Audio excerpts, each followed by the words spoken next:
Hello everyone. Good evening to each and everyone. Once again I welcome you the educational platform the VKP classes. Today we are going to continue the second chapter of class 10 that is acid bases and salt. आज की class में हम discuss करने जा रहे हैं 10th class का जो सीरीज है आपका उसका सेकेंड चैप्टर जिसका नाम है एसिड बेसिस एंड सॉल्ट. सबसे पहले समझना शुरू करेंगे हम क्लास 9 के बिल्कुल छोटे से टॉपिक, उसके बाद फिर हम क्लास 10 को कंटिन्यू करेंगे पुराने चीजों से.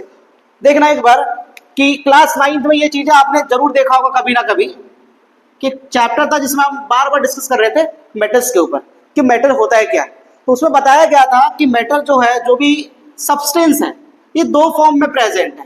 एक को कह रहे थे हम प्योर और दूसरे का नाम था इम्प्योर. इम्प्योर का दूसरा वर्ड क्या था? मिक्सचर. इम्प्योर का दूसरा वर्ड क्या था? मिक्सचर. अब फिर आप रिकॉल कर पा रहे हो तो आप बताना कि प्योर को भी आगे फर्दर दो भागों में डिवाइड किया गया था. एक का नाम था एलिमेंट और एक का नाम था कंपाउंड. इसका मतलब ये हुआ कि जो सब्सटेंस या जो भी मैटर प्योर है ये दो फॉर्म में प्रेजेंट है, whether it can be a element और it can be compound. Element का मतलब कि जो हमारे पीरियोडिक टेबल में एलिमेंट है वो तीन भागों में डिवाइडेड है. एक को कहते हैं मेटल्स, एक को कहते हैं non metal and the last one जिसको हम कहते हैं मेटलॉइड्स. ये आपका अगला चैप्टर होगा metals, non metal and metalloid. इसके बारे में हम अगले लेक्चर में डिस्कस करेंगे. फिलहाल के लिए आज हम बात करने वाले कंपाउंड. जो जितने भी केमिकल कंपाउंड है उनके नेचर ये तीन फॉर्म ही प्रेजेंट होता है. एक का नाम है एसिड, एक का नाम है base and the last one that is salt.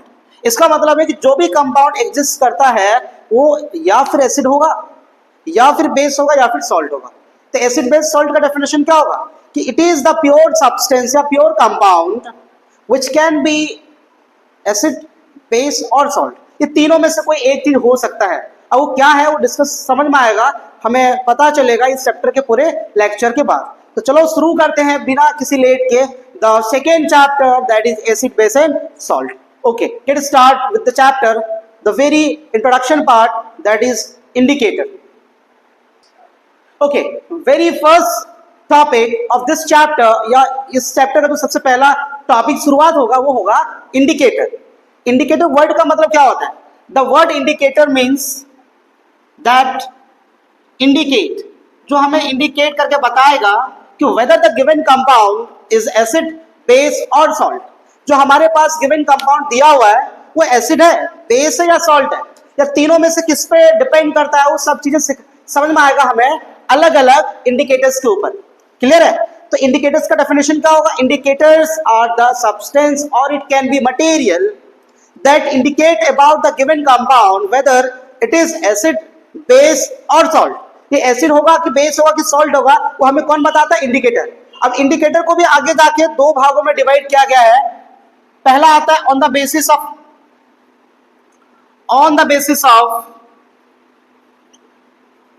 First number is smell, जिसको हम ऑर्डर भी कहते हैं. ऑर्डर का मतलब जो हमें सुगंध से पता चलता है. और दूसरा आता है on the basis of change in colour, कि सर कलर में अचानक सा परिवर्तन आएगा और it will state about the given compound. वो हमें बताएगा कि जो गिवन कंपाउंड है वो किस टाइप का कंपाउंड है, वेदर द एसिड, बेस और सॉल्ट. ऑर्डर में कहा जाता है कि इसके दो हैं, एक का नाम है वैनिला और दूसरा का नाम है अनियन. सही है? और कलर के बेसिस पे तो कई है लेकिन आपके सिलेबस के अनुसार केवल हमें तीन पढ़ना है. एक का नाम है पहला लिटमस पेपर, दूसरा आता है मिथाइल ऑरेंज और तीसरा आता है फिनॉल पैथिलिन. समझ में आ गया? तो हमारे पास इंडिकेटर दो वैरायटी का है. एक पहला जो हमें स्मेल के बेसिस पे बताएगा कि किस टाइप का कंपाउंड है, और दूसरा जो हमें कलर के बेसिस पे बताएगा. और सबसे ज्यादा फेमस यही है, सबसे ज्यादा फेमस हमारा कलर वाला है. एक चीज और बताना चाहूंगा कि इसके अलावा भी कई होते हैं, रेड केबिस, टर्मरिक और ऐसे कई हैं आपके नेचुरल इंडिकेटर. लेकिन फिलहाल के लिए जो आपके सिलेबस में दिया हुआ है उसके अनुसार हमें केवल इन तीन टॉपिक पे कवर करना है और साथ ही साथ इस पे. तो अभी हम बात करेंगे कि what are the changes that can be occur while we insert any type of indicator in the given compound. यदि हम किसी कंपाउंड में इन सारे इंडिकेटर्स को ऐड करते हैं, इंसर्ट करते हैं, तो what can be the changes, क्या ऐसा होता है, और if there in any changes, यदि कोई ऐसा चेंज हो रहा है, तो how will recognise the given compound is what, क्या वो कंपाउंड होगा, वो हमें कैसे पता चलेगा, तो उसके बारे में हम बात करेंगे अभी जस्ट, कि कैसे कौन सा इंडिकेटर अपना कलर कैसा बताता है और क्या इसका महत्व या कैरेक्टरिस्टिक्स है। क्लियर है? तो चलो देखना शुरुआत करते हैं फर्स्ट टॉपिक से, यहां से। ओके, तो first topic on the basis of order. Order इसका मतलब, इसको दूसरे नाम से भी जानते हैं, जिसको कहते हैं हम ऑल फैक्ट्री भी कहते हैं। कभी कभार सीबीएसई कई बार पूछ चुका है आपसे कि define the term all factory. All factory का मतलब क्या होगा? It is a type of indicator which indicates about the given compound on the basis of their order. उसके स्मेल के बेसिस पे जो बताता है उसको हम ऑल फैक्ट्री कहते हैं। अभी मैं बात कर रहा था कि इसके दो अलग अलग इंडिकेटर्स है, एक का नाम है आपका वेनिला और दूसरा का नाम है अनियन। अब हम पता ये करते हैं कि क्या ऐसा चेंजमेंट है, किस टाइप का स्मेल आएगा, वो हमें बताएगा कि किस टाइप का कंपाउंड है। तो कहते हैं कि इस वेनिला को यदि आप एसिड में डालते हो तो उसका जो ऑर्डर है वो आपका सेम रहेगा, कोई चेंज नहीं होगा। There will be no any change in the order of the vanilla if you insert या if you put in the beaker of acid. यदि एसिड के बीकर में डालते हो वेनिला को, तो उसका जो कलर नहीं, जो स्मेल है वो आपका कुछ भी परिवर्तन नहीं होगा। एज इट इज वेनिला का जो अपना नेचुरल उसका स्मेल है वो रिमेन सेम, वो सेम ही रहेगा। और यही चीज यदि मान लो ऐसा बेस में करते हो आप, तो इसका जो ऑर्डर है वो क्या हो जाएगा? डिस्ट्रॉय हो जाएगा। डिस्ट्रॉय का मतलब जो पहले से स्मेल था वेनिला का, अपना जो नेचुरल स्मेल था, वो स्मेल खत्म होके और वहां से कोई सा भी स्मेल नहीं आएगा। तो हमें पता ये चलता है कि बेस में इसका ऑर्डर डिस्ट्रॉय हो जाएगा और एसिड में रिमेन सेम रहेगा। और सेम एज, या ऐसे ही बिल्कुल सेम रहता है अनियन के साथ। एसिड में ऐसा करते हो आप तो इसका ऑर्डर क्या रहेगा?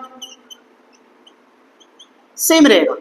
और यही चीज आप बेस में करते हो, इंसर्ट करते हो, तो इसका ऑर्डर क्या हो जाएगा? इसका ऑर्डर डिस्ट्रॉय हो जाएगा। इसका ऑर्डर डिस्ट्रॉय हो जाएगा। क्लियर है? छोटा सा टॉपिक था कि what do mean by the term of all factory. तो इसका मतलब ये होगा कि ऐसा इंडिकेटर जो हमें स्मेल के बेसिस पे, ऑर्डर के बेसिस पे रिकॉग्नाइज करवाएगा, उसे हम ऑल फैक्ट्री कहते हैं। इसके दो एग्जांपल गिवन है, पहला अनियन, दूसरा वेनिला। अनियन क्या कहता है कि if you are going to insert any type of onion in the acid, यदि आप एसिड में डालते हो, द स्मेल या the odour will be remain same as it is, कोई परिवर्तन नहीं आएगा। और यही चीज यदि बेस में डालते हो तो ऑर्डर क्या होगा? डिस्ट्रॉय हो जाएगा। तो इसका अपना स्मेल है, वो स्मेल ही खत्म हो जाएगा, कोई स्मेल नहीं आएगा, ऑर्डर लेस कह सकते हो आप। और वैसे ही किसके साथ होता है? वेनिला के साथ। क्लियर है? अब आ जाओ on the basis of colour, कि कलर के बेसिस पे कैसे परिवर्तन होता है एसिड बेस्ड सॉल्ट में। देखना जल्दी से। ओके, अब सेकेंड आपका इंडिकेटर जिसको कहते हैं on the basis of colour, colour के बेसिस पे। तो इसके तीन अलग अलग हमें इंडिकेटर्स के बारे में पढ़ना है। फर्स्ट नंबर है आपका लिटमस पेपर, इसके बारे में हम जूनियर क्लास में भी पढ़ते हैं, लिटमस पेपर। सेकेंड नंबर आता है मिथाइल ऑरेंज, और तीसरा आता है आपका फिनॉल पैथिलीन। फिनॉल पैथिलीन, ये बात क्लियर है? अब देख रहा, मिथाइल ऑरेंज क्या कहता है कि जैसे ही इसका अपना कलर, मिथाइल ऑरेंज का अपना कलर कैसा होता है? ऑरेंज। इसको जैसे ही, पहले तो ये लिख लेते हैं कि इसका अपना कलर ऑरेंज है। अच्छा, पहले लिटमस पेपर में बात कर रहे हैं ना, मिथाइल ऑरेंज थोड़ी देर में। लिटमस पेपर एक स्पेशल पेपर है ये, तो किससे बना है? लाइकेन। लाइकेन एक सिम्बायोटिक ऑर्गेनिज्म है जो बायो में पढ़ाएंगे आपको। स्पेशल पेपर है जो क्या बताता है कि एसिड में आप डालते हो ब्लू लिटमस, तो ये रेड में चेंज करवाएंगे। इसके अलावा कोई दूसरा कलर का यदि आप लिटमस पेपर डालते हो तो कोई चेंजमेंट नहीं आएगा। तो पहला क्या हुआ कि इफ यू इंसर्ट एसिड में ब्लू, तो ये कन्वर्ट करवाएगा रेड में। क्लियर है? सिमिलरली अगर आप ऐसा करते हो बेस के साथ, तो बेस में इसका वाइस वर्सा होता है कि रेड लिटमस को ये कन्वर्ट कर देगा किसमें? ब्लू में। ब्लू में। क्लियर है? अब आ जाओ मिथाइल ऑरेंज के साथ।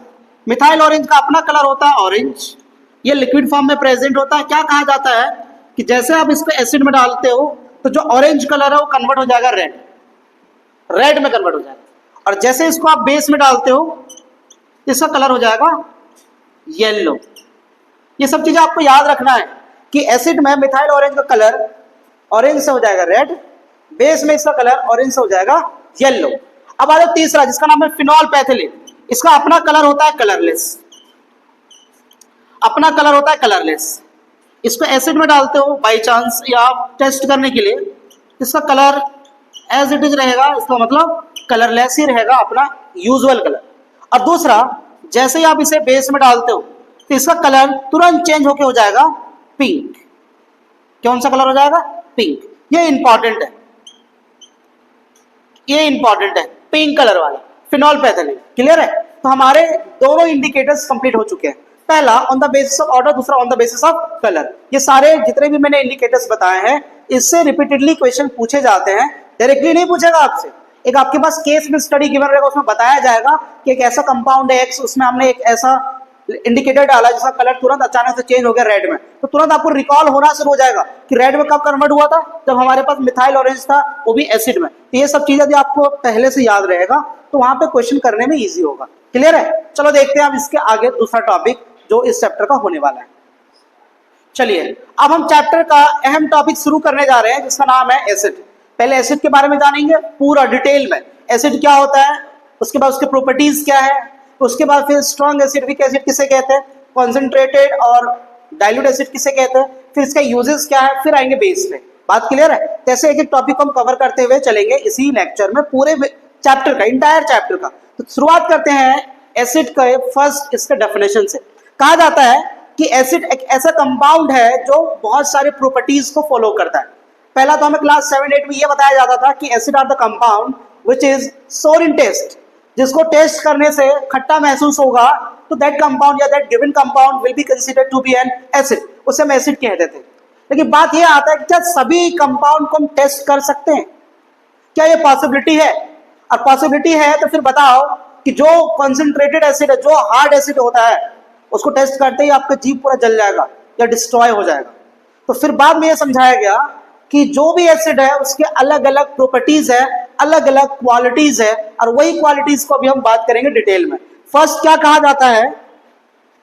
फर्स्ट तो वही होगा जो बचपन से पढ़ते आ रहे हैं, क्या? Acids are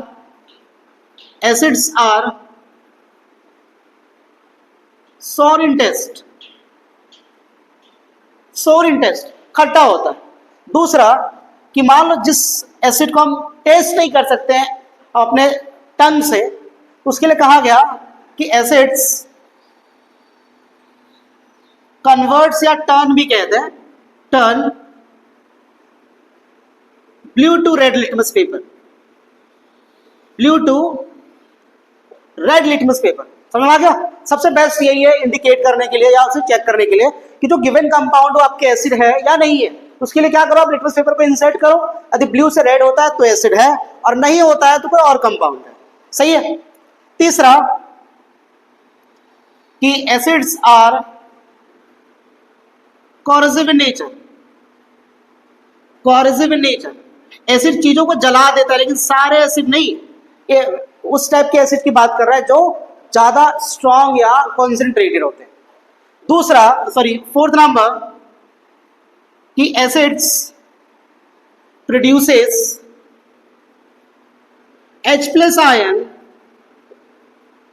in its solution, कि अपने सॉल्यूशन में जब भी इसको डिसॉल्व किया जाएगा तो it will always produce H+ ion. समझ में आ गया? H+ आयन प्रोड्यूस होगा। अब एक चीज यहां से याद रखना, थर्ड वाले पॉइंट से कुछ इंपॉर्टेंट चीजें, कि जो स्ट्रॉन्ग एसिड है,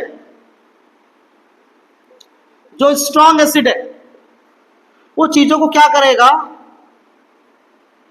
जलाएगा, कोरोसिव। लेकिन कुछ कुछ एसिड जो होते हैं जो वीक होते हैं, कमजोर होता है, उसको हम कहते हैं ऑर्गेनिक एसिड। ऑर्गेनिक एसिड का मतलब कि ऐसा एसिड जिसको हम कंज्यूम करते हैं और साथ ही साथ ये फूड एंड एनिमल से मिलता है। ऐसे एसिड जो हमें फूड एंड एनिमल से मिलता है उसको हम ऑर्गेनिक एसिड कहते हैं। और इस टाइप के एसिड को हम डायरेक्टली और इनडायरेक्टली कंज्यूम करते हैं।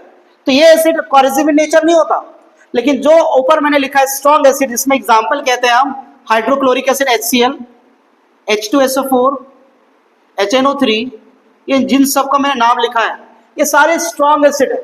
इन सारे एसिड्स को हम यूज करते हैं ऐसी चीजों में जो कॉरेसिव में यूज किया जाएगा। बाकी बात जो ऑर्गेनिक एसिड मैंने लिखा है इसके कई एग्जाम्पल है भाई। विनेगर जिसको हम अपने फूड में यूज करते हैं, सिट्रिक एसिड, ऐसे एसिड जो हमें खट्टे पदार्थ में मिलता है।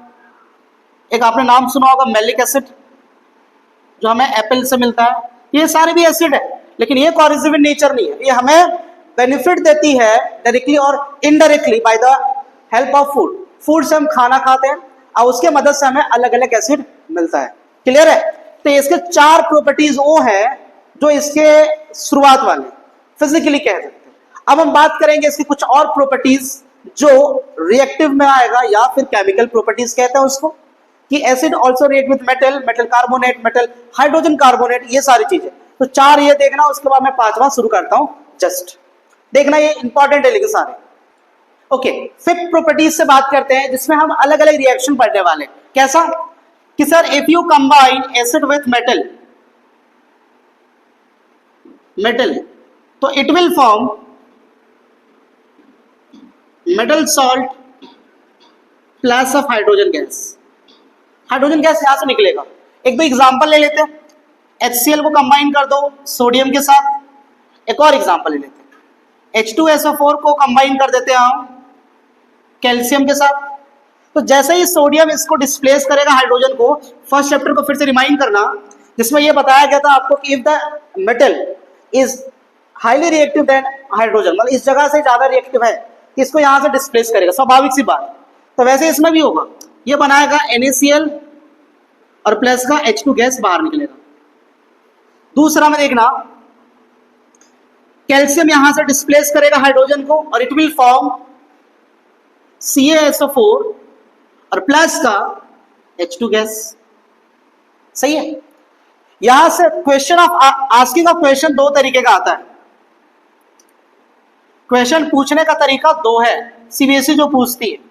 पहला तो डायरेक्टली पूछेगा आपसे कि what can be the changes if we add acid in a metal. किसी मेटल में हम एसिड को ऐड करते हैं तो व्हाट आर द चेंजेस, क्या ऐसा पॉसिबिलिटी होगा, क्या क्या चेंजमेंट होगा, उसके बारे में जो सिंपली आपको रिएक्शन से दिखाना है। तो पहला आएगा कि आपसे वो रिएक्शन के बारे में पूछना चाहता है कि क्या क्या परिवर्तन आता है। दूसरा, जो यहां से हाइड्रोजन गैस निकल रहा है इसके रिगार्डिंग भी क्वेश्चन पूछता है। कैसे? हाइड्रोजन का 2 तरीका पूछने का। जब भी हाइड्रोजन गैस निकलेगा तो वहां से एक चीज आवाज आएगा, उसको कहते हैं पॉप साउंड। क्या कहते हैं? Pop sound. जैसा आपने देखा होगा छोटा सा ऐसा क्या बोलते हैं डॉट लाइक स्ट्रक्चर, पटाखा आता है, इसको फेंकोगे अचानक से पट सा आवाज आता है, वैसे यहां आएगा। और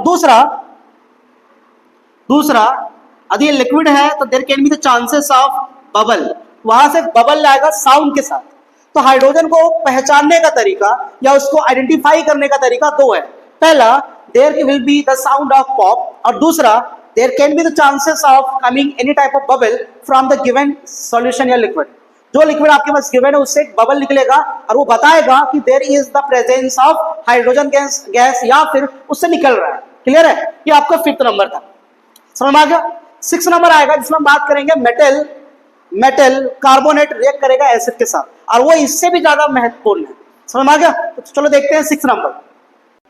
ओके, 6th प्रॉपर्टी, यदि 5वां आपको समझ में आ गया कि एसिड रिएक्ट विथ मेटल तो इट विल फॉर्म मेटल, क्या कह सकते हो आप, मेटल सॉल्ट, और साथ ही साथ उसमें हाइड्रोजन गैस निकलेगा जिसका आइडेंटिफिकेशन 2 है। एक तो पहला पॉप साउंड या फिर there can be the presence of bubble आने की चांसेस है। जो 6 नंबर है वो 5th से कई ज्यादा इंपॉर्टेंट है, वेरी वेरी इंपॉर्टेंट। क्या कहता है कि acid react with metal carbonate, तो ये क्या बनाएगा? मेटल सॉल्ट प्लस का कार्बन डाइऑक्साइड एंड प्लस का वाटर, और कार्बन डाइऑक्साइड यहां गैस के फॉर्म में बाहर भी निकलेगा। सही है?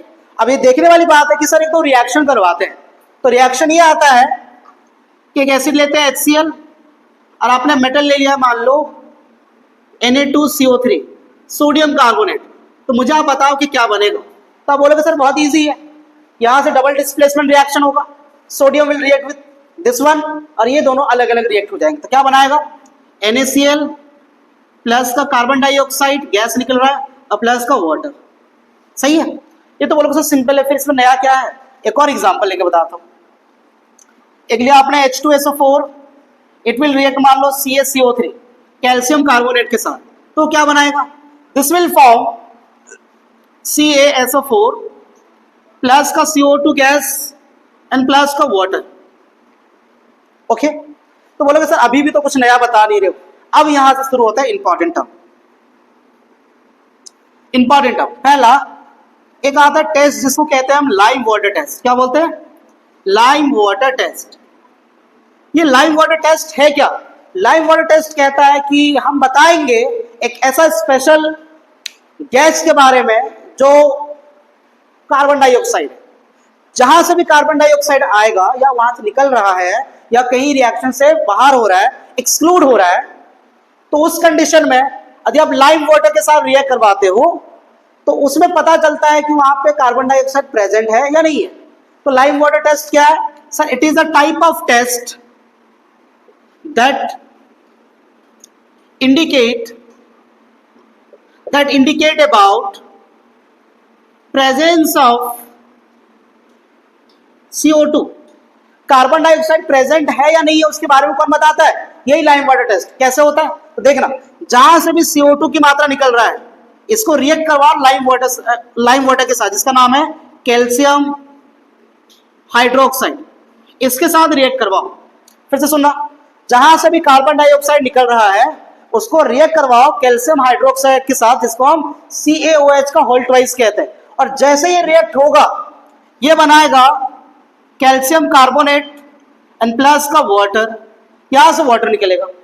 सही है, ये बता रहे हैं कि जैसे ये इसके साथ रिएक्ट होगा तो बनाएगा CaCO3 और ये बिल्कुल मिल्की व्हाइट होता है, मिल्की व्हाइट। क्लियर है, ये लिक्विड में था, ये आपका गैस में था, जैसे दोनों रिएक्ट हुआ अचानक से PPT बन गया, मिल्की व्हाइट बन गया, उससे पता चलता है कि इसमें CO2 प्रेजेंट है। एक स्टेप और कहा जाता है कि यदि मान लो CaCO3 बना और आपने उसके बाद भी कार्बन डाइऑक्साइड का सप्लाई रोका नहीं, मतलब एक्सेस अमाउंट में पास करते ही जा रहे हो, CO2 की मात्रा एक्सेस है, तो उस कंडीशन में ये फर्दर इसके साथ रिएक्ट होगा और बनाएगा कैल्शियम हाइड्रोजन कार्बोनेट प्लस का वाटर। सही है, प्लस का वाटर। क्लियर है यहां तक, तो इसको बोलते हैं excess amount of carbon dioxide. यदि आप एक्सेस अमाउंट में कार्बन डाइऑक्साइड की मात्रा ऐड करते हो तो फिर से नया कंपाउंड बना लेगा जिसका नाम है CaHCO3 का होल ट्वाइस, जिसको हम कैल्शियम हाइड्रोजन कार्बोनेट कहते हैं। तो इसमें याद रखना कि ये कंपाउंड बनाता क्या है। और दूसरा इंपॉर्टेंट चीज याद रखना है जिसका नाम है लाइम वाटर टेस्ट। किस लिए कहा जाता है ये सर, ये टेस्ट इसलिए है क्योंकि ये हमें आइडेंटिफाई करवाता है, बताता है, क्लैरिफिकेशन देता है कि there is the presence of carbon dioxide और नॉट, क्या वहां पे कार्बन डाइऑक्साइड की मात्रा प्रेजेंट है या नहीं है, वो हमें क्लैरिफाई कौन करता है, यही लाइम वाटर, CaOH का होल ट्वाइस। बात क्लियर है, चलो देखना अब अगले प्रॉपर्टीज पे। ओके, अब आते हैं 7th प्रॉपर्टीज पे, जिसमें हम बात करेंगे कि how acid react with metal hydrogen carbonate. जैसा अभी आपने बात करा जो 6 प्रॉपर्टीज जिसमें हम बात कर रहे थे केवल मेटल कार्बोनेट पे, 7 बताता है मेटल हाइड्रोजन कार्बोनेट के साथ, और ये बनाएगा फिर से वही जो पीछे वाले बन रहा था, उसका नाम क्या था, बोलोगे sir metal salt, okay, and plus का carbon dioxide, okay, the same one, and the last one H2 water. तो सेम ही है, बस अंतर ये है कि जो कंपाउंड रिएक्ट हो रहा है वो अलग है। एक दो एग्जांपल ले लो इसका, HCl NaHCO3 के साथ रिएक्ट कर रहा है, एक और ले लो H2SO4 CaHCO3 के होल ट्वाइस के साथ रिएक्ट कर रहा है, तो बनाएगा क्या, यहां से double displacement NaCl plus CO2 plus का H2O, यहां से बताना CaSO4 प्लस का CO2 एंड प्लस का H2। सही है। और यहां भी CO2 का जो प्रेजेंस है वो हमें चेक करने को मिलता है किसमें, लाइम वाटर। तो लिखते हैं हम कि फिर से लाइम वाटर टेस्ट यूज किया जाता है किसके लिए, for presence of carbon dioxide, कि क्या कार्बन डाइऑक्साइड की मात्रा वहां प्रेजेंस है या नहीं है, उसको चेक करने के लिए एक टेस्ट हम बार बार कर रहे हैं, उसका नाम है लाइम वाटर टेस्ट। बात क्लियर है। उसके बाद आते हैं 8th में, देखना 8th भी इसी में कंप्लीट कर लेते हैं। 8th क्या कहता है कि जो एसिड है वो रिएक्ट होगा बेस के साथ और वो बनाएगा salt and plus of water. लेकिन फिर इसमें अंतर ये है कि इस जो 8 प्रॉपर्टीज है उसका एक प्रॉपर नाम गिवन है, और ये इंपॉर्टेंट भी है क्या, कि if any acids react with base it will form salt and plus of water. सही है। दो एग्जांपल लेके बताता हूं। HCl प्लस का NaOH it will form NaCl plus का वाटर। ओके। एक और एग्जांपल ले लो, H2SO4 एंड प्लस का KOH it will form K2SO4 and plus का वाटर। सही है। ये एसिड एंड बेस का रिएक्शन, एसिड एंड बेस के साथ रिएक्शन। इस रिएक्शन का एक नाम गिवन है जिसको हम नेमिंग रिएक्शन कहते हैं। क्या बोलते हैं, नेमिंग रिएक्शन। नेमिंग रिएक्शन का मतलब ऐसा रिएक्शन जिसको हम प्रॉपर एक नाम से पुकारते हैं। और इस रिएक्शन का क्या नाम है, इसको कहते हैं हम न्यूट्रलाइजेशन रिएक्शन। Neutralization reaction. क्या महत्व है सर इस रिएक्शन का, रिएक्शन का यह महत्व है कि जब भी कहीं एसिड प्रेजेंट है, यदि उसको आप न्यूट्रलाइज करना चाहते हो, उसको हटाना चाहते हो, न्यूट्रल करना चाहते हो, तो आपको बेस के साथ रिएक्ट करवाना पड़ेगा। और इसमें आगे हम यूजेस पढ़ेंगे थोड़ी देर में, लेकिन बात फिलहाल ये याद रखना कि जो 8 प्रॉपर्टीज वो हमें बताता है कि how acid react with base and what will form. और यदि ये फॉर्म हो रहा है तो इसका एक प्रॉपर नाम गिवन है जिसको हम नेमिंग रिएक्शन कहते हैं, दैट इज न्यूट्रलाइजेशन रिएक्शन। एक लास्ट इसका प्रॉपर्टीज रह रहा है 9 नंबर, जिसमें हम बात करेंगे कि how acid react with metal oxide. Metal oxide के साथ रिएक्ट करेगा और उसके बाद इसके प्रॉपर्टीज पे हम ओवर हो जाएंगे, मतलब खत्म हो जाएगा। क्लियर है। चलो देखते हैं लास्ट वन, एसिड के लास्ट प्रॉपर्टीज पे बात करते हैं, दैट इज 9th नंबर। क्या है आपका कि sir if acid react with metal oxide it will again form metal salt and plus का वाटर। क्या है देखना एक बार, फिर से एग्जांपल ले लो HCl का, और ये रिएक्ट करवा दो कॉपर ऑक्साइड के साथ। आपको पता है कॉपर ऑक्साइड का कलर क्या होता है यार, फर्स्ट चैप्टर में आपसे बताया था, ब्लैक कलर। ठीक है। ये जैसे रिएक्ट होगा क्या बनाएगा, copper chloride CuCl2 and plus of water. एक सिंपल सा रिएक्शन था 9th नंबर जो आपको बताएगा किसके बारे में, एसिड्स के 9 प्रॉपर्टीज पे। अब जल्दी से मैं एक बार प्रॉपर्टीज को ना रिकैप करता हूं। पहला लिटमस पेपर वाला आपने पढ़ा नहीं, पहला तो आपने ये पढ़ा कि सॉरिन टेस्ट। ओके सर, ये तो समझ में आ गया था। दूसरा litmus paper, blue to red litmus. तीसरा प्रॉपर्टीज क्या बोला कि sir some acids are corrosive in nature, सारे नहीं, सम एसिड्स। और जो वीक जिसको हम ऑर्गेनिक एसिड कहते हैं तो हम उसको इंटेक भी कर सकते हैं as a food. 4th number था कि it will produce H+ ion. 5वां एसिड रिएक्ट विथ मेटल, और ये बना रहा था मेटल सॉल्ट एंड प्लस का H2 गैस। उसके बाद फिर acid react with metal carbonate, फिर से बना रहा था मेटल सॉल्ट प्लस का कार्बन डाइऑक्साइड प्लस का वाटर। फिर आया था acid react with metal hydrogen carbonate. ये सारे शॉर्ट फॉर्म यूज कर रहा हूँ अपने से, ऐसा कोई प्रॉपर है नहीं। तो बोलोगे सर फिर से बना रहा था मेटल सॉल्ट प्लस का कार्बन डाइऑक्साइड प्लस का वाटर। इस कार्बन डाइऑक्साइड के लिए हमने टेस्ट किया जिसका नाम है लाइम वाटर टेस्ट। ये इंपॉर्टेंट है इसीलिए मैं बार बार आपको रिपीट करवा रहा हूँ ये चीजें। उसके बाद फिर आया एसिड रिएक्ट विथ बेस, और ये बना रहा था सॉल्ट प्लस का वाटर। इसका एक प्रॉपर नाम था जिसका नाम था न्यूट्रलाइजेशन रिएक्शन।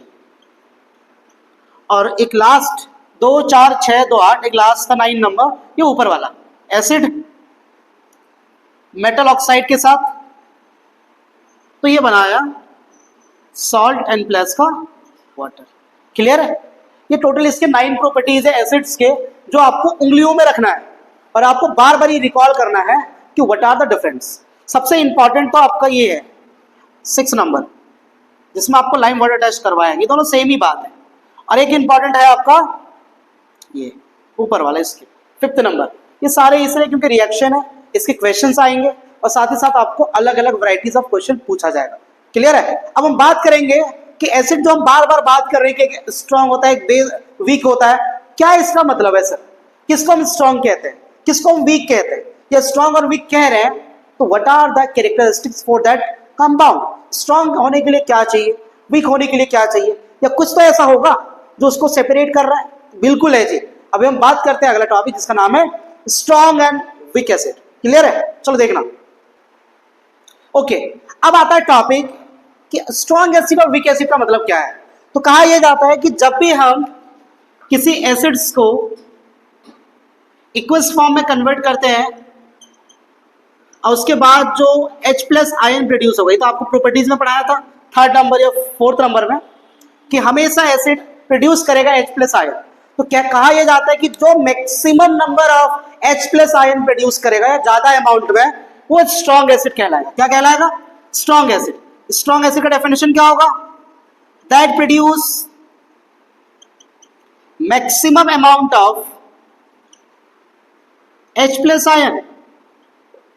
जो H+ आयन मैक्सिमम प्रोड्यूस करेगा उसको हम स्ट्रॉन्ग एसिड कहते हैं।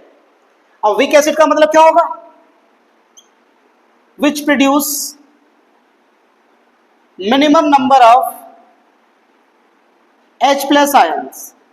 जो H+ आयन कम मात्रा में प्रोड्यूस करता है वो वीक होता है। सही है? स्ट्रॉन्ग का एग्जांपल याद रख लो, कम से कम 3 तो याद रख ही लो। कौन कौन सा? एक HCl, H2SO4, तीसरा HNO3। इसको बोलते हैं हाइड्रोक्लोरिक एसिड, सल्फ्यूरिक एसिड और nitric acid. Nitric acid HNO3। अब आ जाओ वीक में। वीक में तो कई है यार। पहला आता है मिथानोइक एसिड। मिथानोइक एसिड जिसका फॉर्मूला HCOOH होता है। दूसरा आता है इथानोइक एसिड, जिसको विनेगर भी कहते हैं। इसका फॉर्मूला होता है CH3COOH। सही है? उसके बाद आता है सिट्रिक एसिड। और ऐसे कई एसिड है जिसको हम कंज्यूम करते हैं, वो सारे वीक एसिड में आएंगे। क्लियर है? ये आपका था topic strong and weak acid. अब इसके अलावा एक और टॉपिक रह रहा है, इसी से रिलेटेड है, जिसका नाम है कॉन्सेंट्रेटेड एंड डाइल्यूट एसिड। क्या ये टॉपिक इसी के जैसा है? जी नहीं। होता है क्या कि यदि मान लो किसी स्ट्रॉन्ग एसिड में हमें उसे लाइट करना, मतलब वीक बनाना है, तो हम पानी ऐड नहीं करते। कहा जाता है कॉन्सेंट्रेटेड का मतलब होता है कि जिसमें वाटर की मात्रा ना के बराबर हो, वेरी लेस। जिसको आप नेग्लिजिबल बोलोगे तो गलत नहीं माना जाएगा। नेग्लिजिबल, ना के मात्रा। सही है? और डाइल्यूट का मतलब होता है कि जिसमें पानी की मात्रा मैक्सिमम अमाउंट में प्रेजेंट है।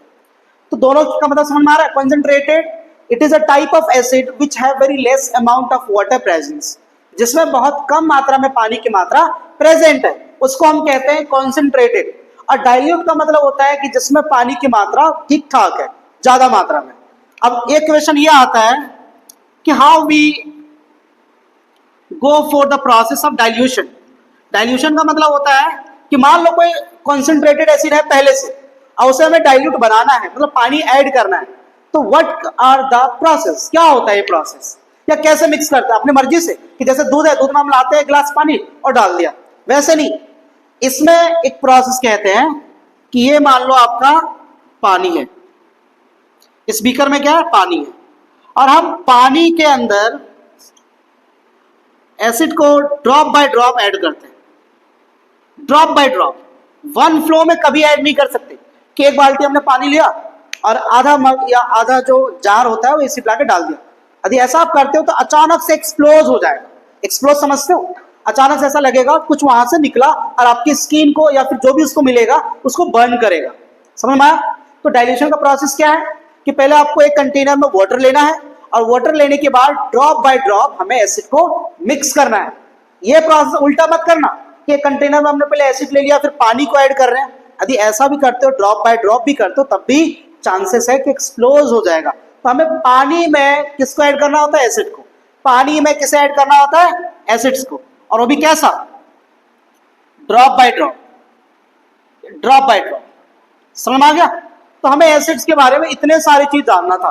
पहला, एसिड के 8 प्रॉपर्टीज जो अभी मैं डिस्कस किया था आपसे। उसके बाद एसिड 2 तरीके का है, strong and weak acid. Strong का मतलब जो maximum amount of H+ ion produce करेगा इन देयर एक्विस सॉल्यूशन, और जो less amount of H+ ion produce करेगा उसको हम बोलते हैं वीक एसिड। इसके एग्जांपल हमने देखा HCl, H2SO4, HNO3।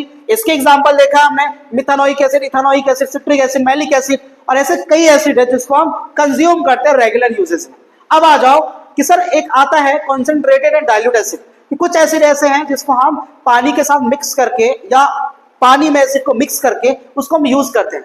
हम अपने घरों में देखते हैं कि जो टाइल्स वाली चीजों को हम साफ करते हैं ना, एक बोतल में आता है तेजाब कहते हैं उसे, वो तेजाब को हम टच भी करते हैं तब भी हमारे स्किन नहीं जलता। तो कारण क्या? वो कॉन्सेंट्रेटेड नहीं है। कॉन्सेंट्रेटेड की बात नहीं है, पानी की मात्रा 3/4 है, मतलब 4 भाग ऐड किया जाए ना तो 4 में से 3 भाग तो पानी है, केवल 1 पार्ट उसमें एसिड की मात्रा प्रेजेंट है जो बहुत कम है, आपकी बॉडी को कोई हार्म नहीं पहुंचाएगा। क्लियर है? तो उसी को हम कहते हैं डाइल्यूशन। क्या बोलते हैं? डाइल्यूशन। बात क्लियर है? अब आते हैं अगले टॉपिक। अच्छा, इस टॉपिक के अलावा एक छोटा सा टॉपिक रह रहा है कि कौन सा एसिड किसमें प्रेजेंट है, व्हाट आर द सोर्सेज। ये चीजें 1 मार्क का क्वेश्चन आता है कभी कभार, तो इसके बारे में जानते हैं कुछ इंपॉर्टेंट एसिड और उसके क्या क्या सोर्सेस है और कहां प्रेजेंट होता है उसके बारे में। ठीक है? उसके बाद एसिड को हम कंप्लीट करेंगे। अब देखना, एसिड का एक छोटा सा टॉपिक रह रहा था कि एसिड और उसके क्या क्या सोर्सेस है। तो मैंने कुछ इंपॉर्टेंट एसिड्स के नाम लिख रखे हैं पहले से, 8 इसमें लिखा है, तो मैं इनके सोर्सेस के ऊपर बात करता हूं। पहला आता है मिथानोइक एसिड। मिथानोइक प्रेजेंट होता है एंड स्टिंग, या फिर इसी को कहते हैं हम बी स्टिंग। इसका मतलब या फिर जो छोटा वाला चींटी आता है ना वो काट लिया, या फिर मधुमक्खी काट लिया, तो उसमें जो अचानक से जलन होता है, आपको अचानक से जो महसूस होता है पेन, उसमें प्रेजेंट है मिथानोइक एसिड। समझ आ गया? मिथानोइक एसिड को हम दूसरे नाम से फॉर्मिक एसिड भी कहते हैं। क्या कहते हैं? Formic acid. तो वहां पे कंफ्यूजन मत होना कि यार मिथानोइक तो बताया गया था, फॉर्मिक तो हमें पता ही नहीं है। तो दोनों सेम ही नाम है, ये कॉमन नेम है, ये आपका मॉलिक्यूलर नेम है। दूसरा आता है इथानोइक एसिड, ये प्रेजेंट होता है विनेगर में।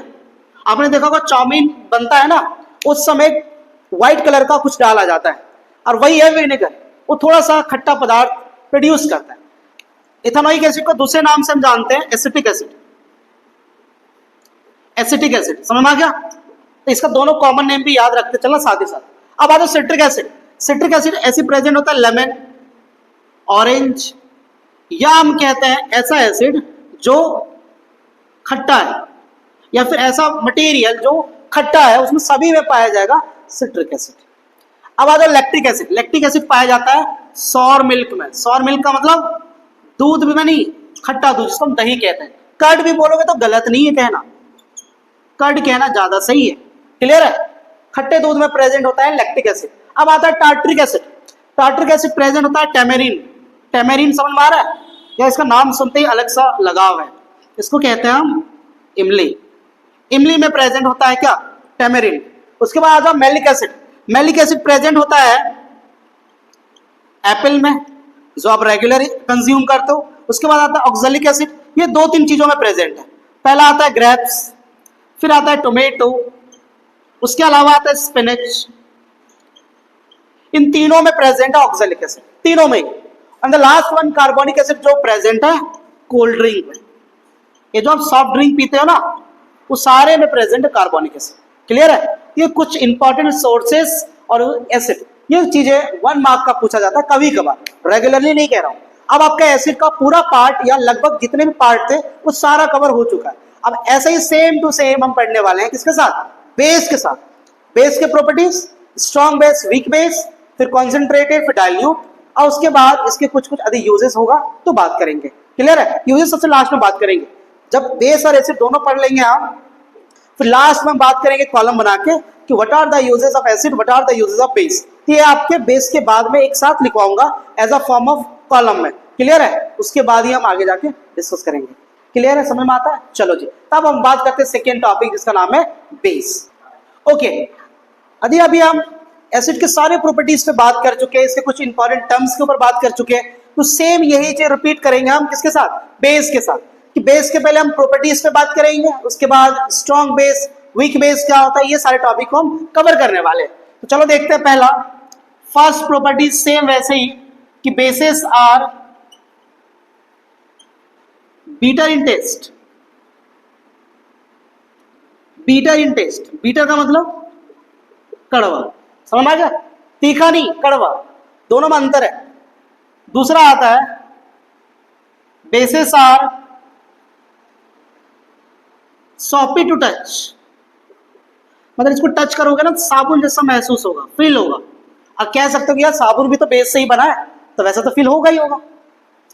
तीसरा आ जाओ लिटमस पेपर के बारे में कि बेसिस टर्न, ये रेड कन्वर्ट करेगा, red to blue litmus, blue litmus, clear है? Red to blue litmus. चौथा प्रॉपर्टीज क्या आएगा कि bases are also corrosive in nature, corrosive in nature, लेकिन in the case of strong base same वही है, ये भी कोरिजिव इन नेचर होता है लेकिन वो स्ट्रॉन्ग के साथ। पांचवा देखना कि it produce OH minus ion.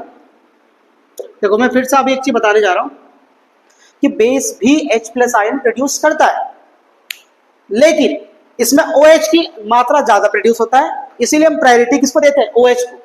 Clear है? हम याद रखना कि bases produce OH minus ion इसके साथ। और 6 नंबर आता है कि it conduct electricity in aqueous solution. यदि ये पानी के फॉर्म में रहा या पानी के साथ मिक्स रहा तो ये इलेक्ट्रिसिटी भी कंडक्ट कर सकता है। अब इतना हुआ तो एक चीज मैं रिपीट करूंगा या आपसे बात करने की कोशिश करूंगा जिसका नाम है अल्कली। क्या नाम है? अल्कली। क्या है ये वर्ड? ये वर्ड क्या कहता है कि अल्कली का मतलब ही होता है बेस, लेकिन बेस कैसा है? ये बेस को हम कहते हैं इक्वस बेस। इक्वस बेस का मतलब ऐसा बेस जो पानी के साथ मिक्स किया गया है, इसका मतलब वाटर सॉल्युबल बेस को हम अल्कली कहते हैं। जो पानी के साथ मिक्स है फर्स्टली उसको हम अल्कली, एक प्रॉपर नाम गिवन है। कैसे? एसिड वो आपको समझ में आ गया है, डाइल्यूट कहते हैं उसको, डाइल्यूट एसिड कहते हैं, लेकिन इसका एक प्रॉपर नाम गिवन है जिसका नाम है अल्कली। अल्कली का मतलब ऐसा बेस जो आपका एक पानी के फॉर्म में या पानी के साथ मिक्स होकर प्रेजेंट है। क्लियर है? अब आते हैं इसकी केमिकल प्रॉपर्टीज पे जिसमें हम अलग अलग रिएक्शन पढ़ेंगे। देखना इन सारे टॉपिक्स को स्पीडली, उसके बाद हम बात करते हैं केमिकल पे। ओके, अब इसके केमिकल प्रॉपर्टीज जो 7th नंबर से शुरू होता है, क्या होता है पहला देखना कि जैसे आपने एसिड में पढ़ा था कि एसिड रिएक्ट विथ मेटल, वैसे ही base also react with metals, और ये फिर से क्या बनाएगा, मेटल सॉल्ट एन प्लस का H2 गैस। सही है? लेकिन कंडीशन ये होता है कि इसका जो बेस है वो सभी मेटल के साथ रिएक्ट नहीं होता, ये एक्सेप्शन है। एक्सेप्शन में कौन कौन सा आता है? ऐसे तो 2-3 आते हैं, लेकिन आपको 2 अभी याद रखना। एक का नाम है जिंक और दूसरा का नाम है एल्यूमिनियम। 2 ऐसे मेटल हैं जो एसिड के साथ तो रिएक्ट करेंगे ही करेंगे, उसके साथ ही साथ ये बेस के साथ भी रिएक्ट करेगा, और ये दोनों मेटल एक स्पेशल मेटल है, इसके बारे में बात करूंगा अभी थोड़ी देर में। फिलहाल मैं रिएक्शन बताता हूं आपको। एक रिएक्शन लिया है NaOH रिएक्ट विथ जिंक, तो ये बनाएगा Na2ZnO2 और प्लस का H2, इसको कहते हैं हम सोडियम जिंकेट। सोडियम जिंकेट कहते हैं। क्लियर है? दूसरा देखना एल्यूमिनियम के साथ, NaOH प्लस का aluminium, it will form NaLO2 और प्लस का H2, इसको बोलते हैं सोडियम एल्यूमिनेट। अब देखो जो दो मैंने बताया है, रिपीट करके आपसे फिर से बात कर रहा हूं कि sodium and aluminium are only two special metal that have the tendency to react with acid as well as base. Acid के साथ तो रिएक्ट करेगा ही करेगा, ये बेस के साथ भी रिएक्ट करेगा। केवल ये दो मेटल अलग अलग आपके सिलेबस के अनुसार, ऐसे तो 2-3 से ज्यादा भी है, लेकिन आपको केवल दो के बारे में जानना है। और इस मेटल्स को हम स्पेशल नाम देते हैं, उसको कहते हैं हम एम्फोट्रिक मेटल। अब ये क्या कह रहे हो सर? तो ये भाई अपने आप में इंपॉर्टेंट है जो मैं लिख रहा हूं। कौन सा? Amphoteric metal. क्या होता है sir? It is a type of metals which have the tendency to react acid as well as base। ऐसा मेटल जो एसिड के साथ साथ बेस के साथ भी रिएक्ट करता है, उसको हम एम्फोट्रिक मेटल कहते हैं, जिसपे डुअल नेचर है, दोनों के साथ, एसिडिक भी और बेसिक भी। बात क्लियर है? तो एम्फोट्रिक में इसका डेफिनेशन याद रखना, which have the tendency to react with acid as well as base. सही है? Acid as well as base. Example में कौन कौन से आपको याद रखने हैं? तो फिलहाल तो अभी आपको दो ही याद रखना है, जिंक एंड एल्यूमिनियम। इन दोनों का रिएक्शन जरूर याद रखना। किसके साथ? एसिड के साथ और बेस के साथ भी, एसिड के साथ और बेस के साथ भी। बात क्लियर है? ये था आपका एम्फोट्रिक मेटल्स, जो इसके टॉपिक के साथ साथ कई ज्यादा इंपॉर्टेंट है, कई ज्यादा, मतलब बहुत ही इंपॉर्टेंट है। समझ में आ गया? ये था आपका 7th नंबर। अब आते हैं 8th नंबर, इसके अगले प्रॉपर्टीज पे। ओके, अब आते हैं इसके 8वें प्रॉपर्टीज पे, जो कहता है, जो एसिड बेस, एसिड में भी आपने पढ़ रखा है, कौन सा? कि sir if we combine base with acid, तो फिर से बोलोगे सर वही तो रिएक्शन आप रिपीट कर रहे हो। बिल्कुल वही कर रहा हूं यार। उसका नाम है सॉल्ट प्लस का वाटर, और इसी का नाम हमने कौन सा दिया था? Neutralization reaction. न्यूट्रलाइजेशन रिएक्शन क्या रिएक्शन है? It is a type of reaction in which an acid react with a base, it will form salt and water. उसको हम कहते हैं न्यूट्रलाइजेशन रिएक्शन। एग्जांपल देख लेना, NaOH प्लस का HCl, it will form NaCl and plus का H2O water. एक और एग्जांपल ले लो, KOH प्लस का H2SO4, it will form K2SO4 plus का वाटर। बात क्लियर है? ये इसके हो गए 8वें प्रॉपर्टीज। अब आ जाओ 9th वन, जो आपको बताएगा किसके बारे में? जैसे एसिड रिएक्ट कर रहा था मेटल ऑक्साइड, लेकिन इसमें मेटल ऑक्साइड के साथ रिएक्ट नहीं करता है, किसके साथ? Non metal oxide.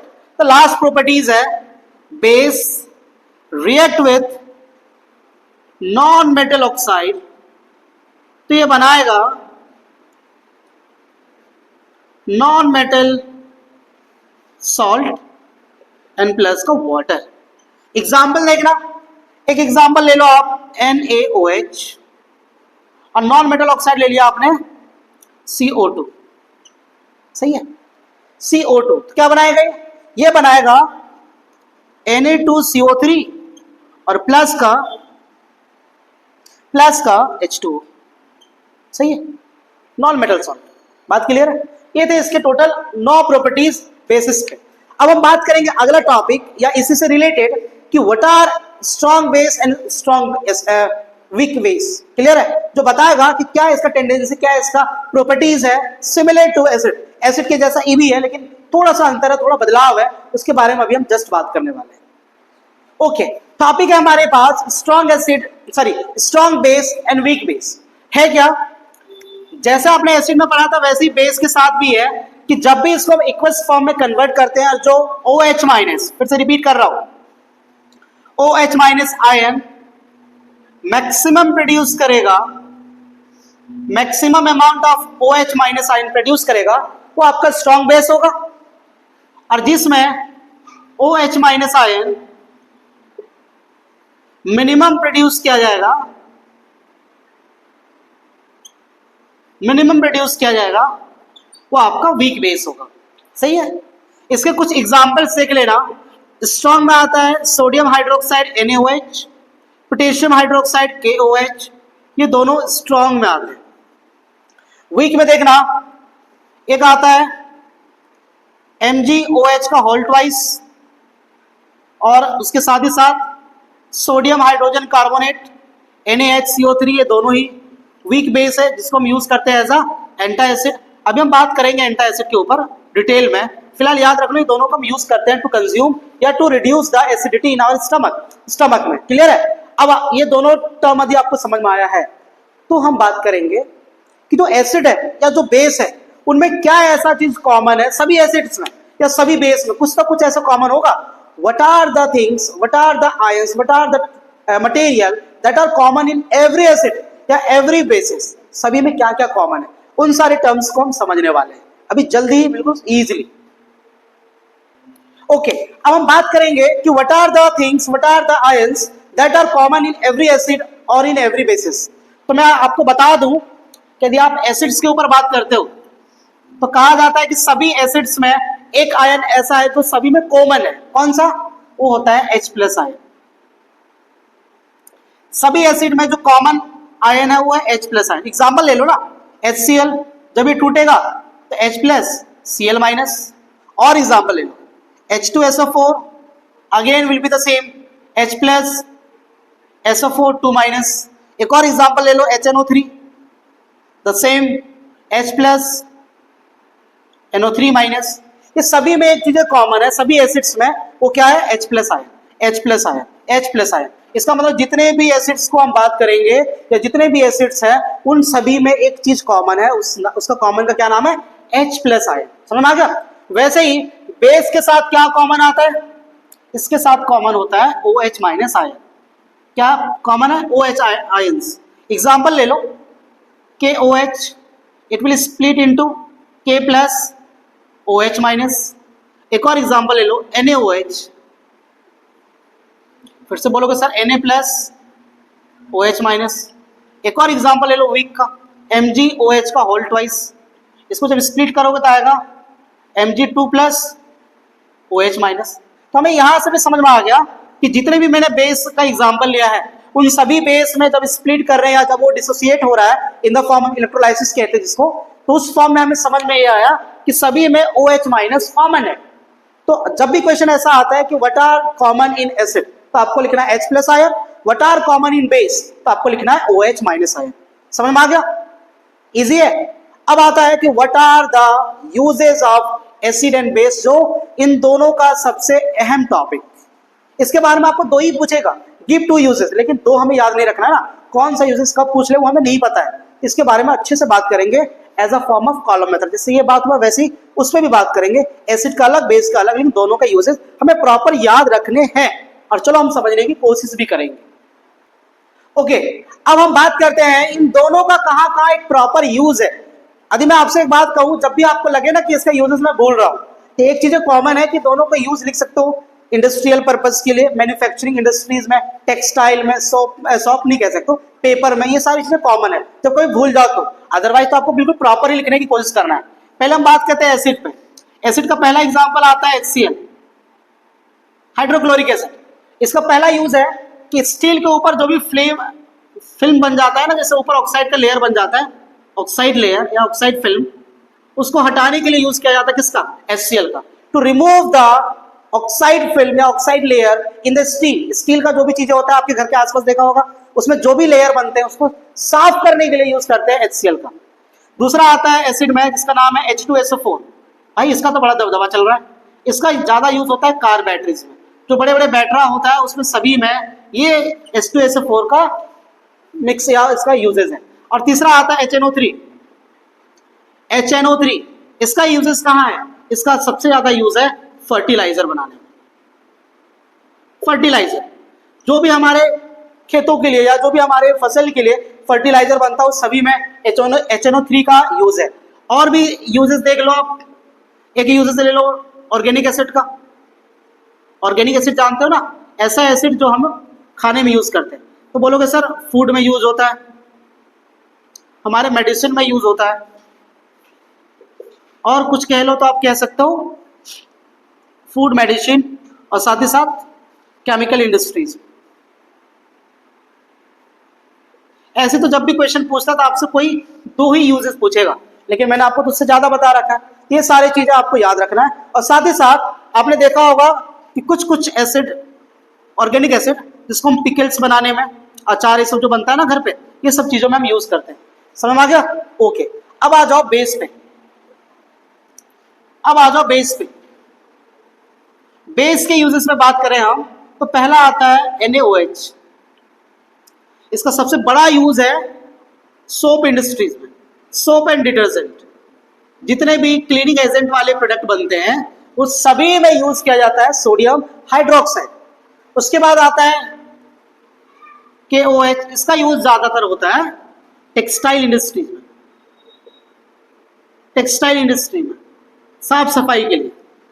अगला आ जाओ, जो आपने नाम सुना होगा MgOH का होल ट्वाइस। बोलोगे हाँ ये तो सुना है सर। ये क्या है? एक एंटा एसिड है। एंटा एसिड का मतलब जब भी आपको एसिडिटी होगा, जब भी आपको एसिडिटी होगा तो ये न्यूट्रलाइज करेगा, उसे न्यूट्रलाइज करेगा। इसीलिए डॉक्टर हमें सलाह देता था, आप कह सकते हो MgOH का होल ट्वाइस यूज करते हैं एज अ एंटा एसिड, और इसको हम मेडिसिन में भी यूज करते हैं। हाँ, मेडिसिन। और भी एग्जांपल ले सकते हो, एक आपका है सोडियम कार्बोनेट Na2CO3। इसका यूज करते हैं हम कहां पे? Na2CO3 इसको यूज करते हैं हम पेंट्स में, डाइज में। एक और बड़ा इंटरेस्टिंग सा है जिसका नाम है CaOH का होल ट्वाइस, कैल्शियम हाइड्रोक्साइड। सही है। इसका सबसे ज्यादा यूज होता है to making bleaching powder, to making bleaching powder. Bleaching powder हम इसी चैप्टर में पढ़ेंगे, उसमें बताऊंगा कि how we make bleaching powder with the help of calcium hydroxide. Clear है? इसके कुछ कुछ यूजेस आपको याद रखने हैं एसिड और बेस के।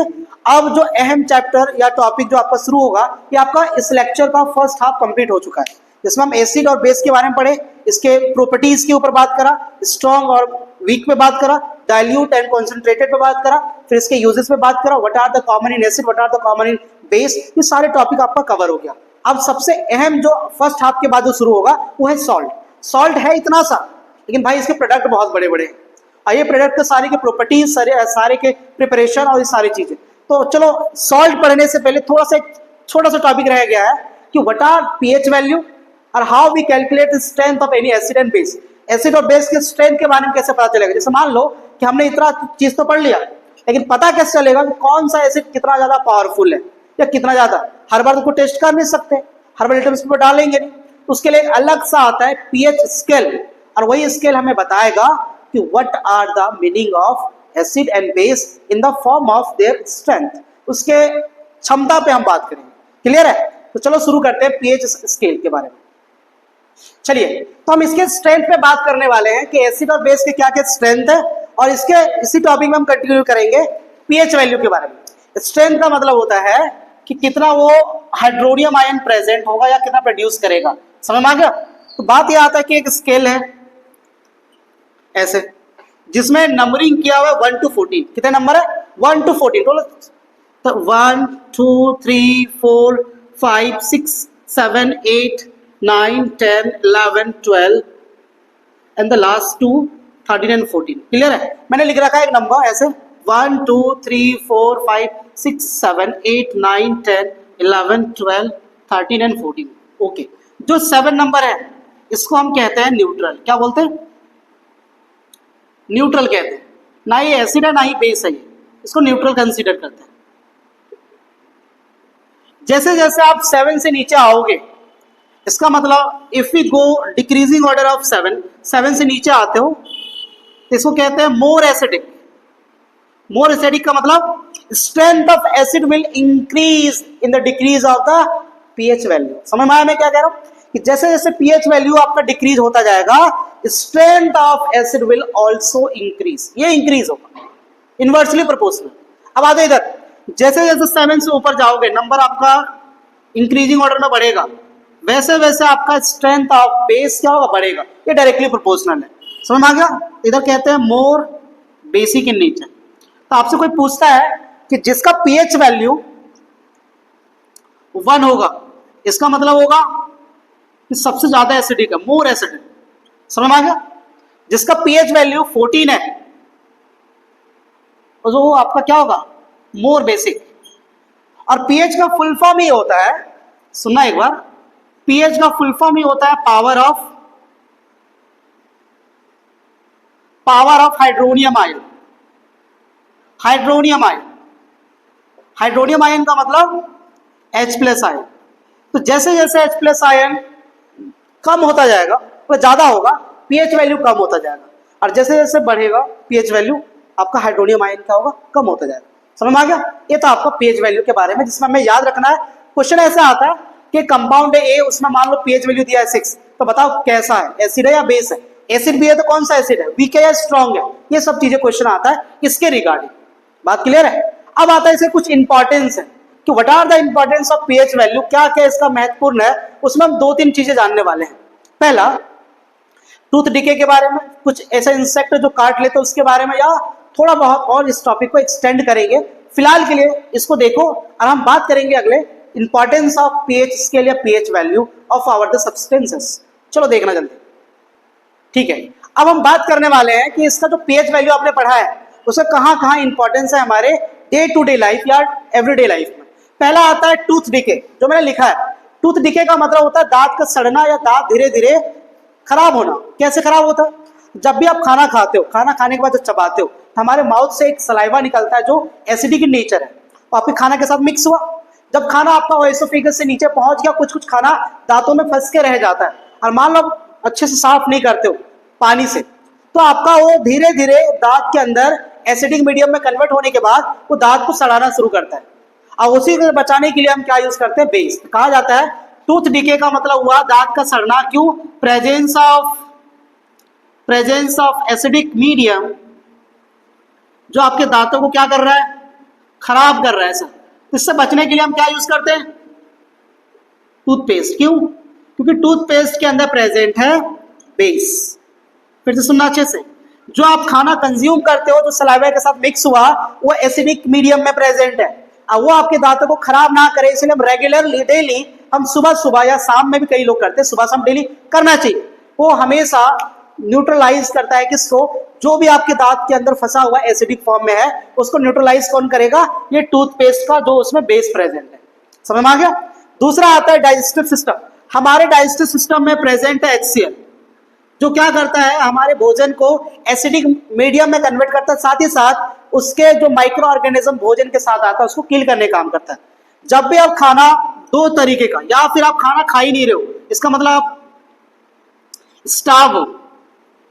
स्टार्व का मतलब भूखा, भूखे हो आप, तो आपका जो HCl है वो मैक्सिमम अमाउंट में प्रोड्यूस हो गया और उसको यूटिलाइज करने वाला चीज नहीं बचा, तब भी आपको एसिडिटी हो सकता है। या फिर दूसरा कि जब भी आप ऑयली फूड खाते हो, oily food in the sense कि जो जंक फूड है उसमें ऑयल ज्यादा होने के कारण ये HCl का ज्यादा काम हो नहीं पाता और आपके बॉडी में क्या हो जाता है? एसिडिटी। आपके बॉडी में या स्टमक में क्या हो जाता है? एसिडिटी। एसिडिटी का मतलब होता है the amount of HCl present वो मैक्सिमम हो जाता है। क्यों? क्योंकि आप मान लो खाना खाओगे नहीं तो HCl मिक्स नहीं हो पाएगा, या फिर कुछ ऐसा खा रहे हो जो HCl के साथ मिक्स होना पसंद नहीं करता, तो उस कंडीशन में आपको एसिडिटी होगा। और एसिडिटी से बचने के लिए हम यूज करते हैं एंटाएसिड। क्या यूज करते हैं? एंटाएसिड। एंटाएसिड का मतलब कि एसिड को जो किल करके या न्यूट्रलाइज करके उसको न्यूट्रल बनाएगा, उसको हम एंटाएसिड कहते हैं। और एंटाएसिड का भी मैंने 2 एग्जाम्पल आपसे पहले भी जिक्र कर रखा है। कौन कौन सा? पहला आपको बताया गया था MgOH का होल ट्वाइस, जिसको हम मिल्क ऑफ मैग्नीशिया भी कहते हैं। इसको हम मिल्क ऑफ मैग्नीशिया भी कहते हैं। और दूसरा आपसे बताया था NaHCO3, जिसको हम सोडियम हाइड्रोजन कार्बोनेट या फिर बेकिंग सोडा, इसी का नाम है बेकिंग सोडा। इसीलिए भोजन में हम थोड़ा बहुत सोडा का मात्रा प्रेजेंट करवाते हैं ताकि आपके बॉडी को एसिडिटी ना हो। ठीक है?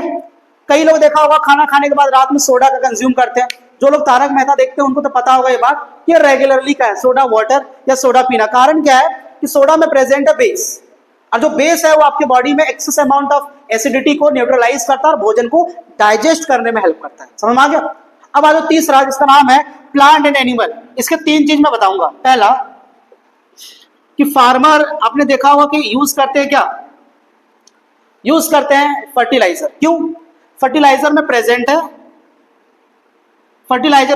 है एसिड, और वो न्यूट्रलाइज करता है किसके साथ? बेस के साथ, जो पहले से सॉइल में प्रेजेंट है। तो सॉइल का बेस किसके द्वारा न्यूट्रलाइज किया जा रहा है? एसिड। एसिड किसमें प्रेजेंट है? फर्टिलाइजर में। फर्टिलाइजर किससे बनता है? HNO3, जिसको हम नाइट्रिक एसिड भी कहते हैं। दूसरा आ जाओ दूसरा आ जाओ एंट स्टिंग। कभी कभार कुछ जानवर अपने सुरक्षा के लिए, अपने आप को बचाने के लिए, वो आपको मारना नहीं चाह रहे, आपको काटना नहीं चाह रहे, अपने आप को बचाने के लिए ये आपको स्टिंग कर लेते, काट लेते। और काटते ही कौन सा एसिड आएगा इसमें? तो बोलोगे सर आपने तो आज ही बताया है, मिथानोइक एसिड। और मिथानोइक एसिड है, इसका मतलब आपके बॉडी को थोड़ा सा पेन महसूस करवाएगा। तो इसको कंट्रोल करने के लिए हमें बेस लगाना होता है। कौन सा बेस? इसको बोलते हैं हम सोडा पेस्ट।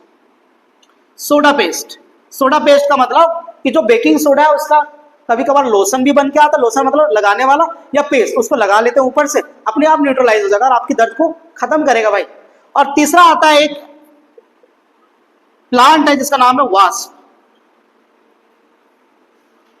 सही है, इंसेक्ट जैसा होता है लेकिन इसको कंसीडर करते हैं एज अ पैरासिटिक प्लांट। ये जो वास्प स्टिंग है वो जब भी काटेगा आपको तो वो एसिड प्रोड्यूस नहीं करेगा, बेस। और कौन सा बेस? तो ये हमेशा काटने के बाद आपके बॉडी में बेस को इंसर्ट करता है और तब भी आपको जलन होगा, तब भी आपको दिक्कत होगा। तो उस कंडीशन में हम इसको न्यूट्रलाइज करने के लिए एसिड का यूज करते हैं। और कौन सा एसिड?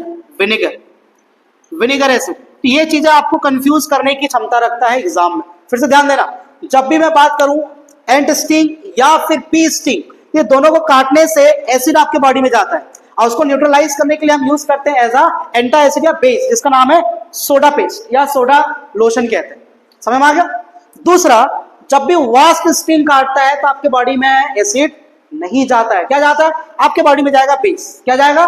बेस। अब बेस को बेस से न्यूट्रलाइज करना नहीं है या हो भी नहीं सकता है, तो उसको न्यूट्रलाइज करने के लिए क्या यूज करते हैं हम यूज करते हैं सर एसिड, जिसका नाम है विनेगर। विनेगर को दूसरे नाम से क्या जानते हैं हम? Ethanoic acid. Ethanoic acid, ethanoic acid का एक और नाम क्या है? Acetic acid. ये सारी चीजें आप रिलेट करते हुए चलना, और जितना ज्यादा रिलेट कर पाओगे उतना ज्यादा आपका टॉपिक और स्ट्रॉन्ग होता जाएगा। क्लियर है? तो हमने 3 अलग अलग इसके डे टू डे लाइफ में जो यूजेस है उसके बारे में बात करना समझा है और कंप्लीट करा है। क्लियर है? अब आते हैं हम अगले टॉपिक जो इसी चैप्टर का अहम टॉपिक है, जिसका नाम है सॉल्ट। बहुत ज्यादा डिस्कशन हो चुका है हमारे 2 इंपॉर्टेंट टॉपिक पे, जिसका नाम था एसिड एंड बेसिस। इसमें बहुत डिस्कशन हुआ, प्रॉपर्टीज क्या है, यूजेस क्या है, क्या स्ट्रॉन्ग क्या वीक, ये सारी चीजें बात हो चुका है। इसकी पीएच वैल्यू क्या होती है, क्या इसके इंपॉर्टेंस है हमारे डे टू डे लाइफ में। अब जो बात करने जा रहे हैं वो है कि इन दोनों का कॉम्बिनेशन जो बाई प्रोडक्ट है एसिड एंड बेस का, तो कहा जाता है सॉल्ट है क्या सर? तो सॉल्ट तो आपका एक ऐसा कंपाउंड है, सॉल्ट आपका एक ऐसा कंपाउंड है जो कैसे बना है? By the combination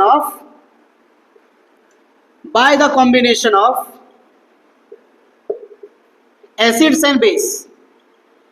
acids and bases को मिला के सॉल्ट बनाया जाता है। एक दो एग्जांपल भी देख लो आप पहले। आपने नाम सुना होगा न्यूट्रलाइजेशन रिएक्शन का, HCl प्लस का NaOH, ये बना रहा था NaCl प्लस का वाटर। ये जो बन रहा है यही आपका सॉल्ट है, यही आपका सॉल्ट है। समझ में आ गया?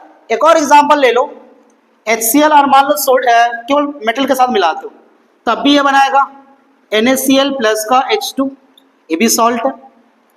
उसके साथ और एग्जांपल ले लो, H2SO4 और रिएक्ट करवा दो K2 के साथ, तो ये क्या बनाएगा? K2SO4 प्लस का H2, ये भी आपका सॉल्ट है।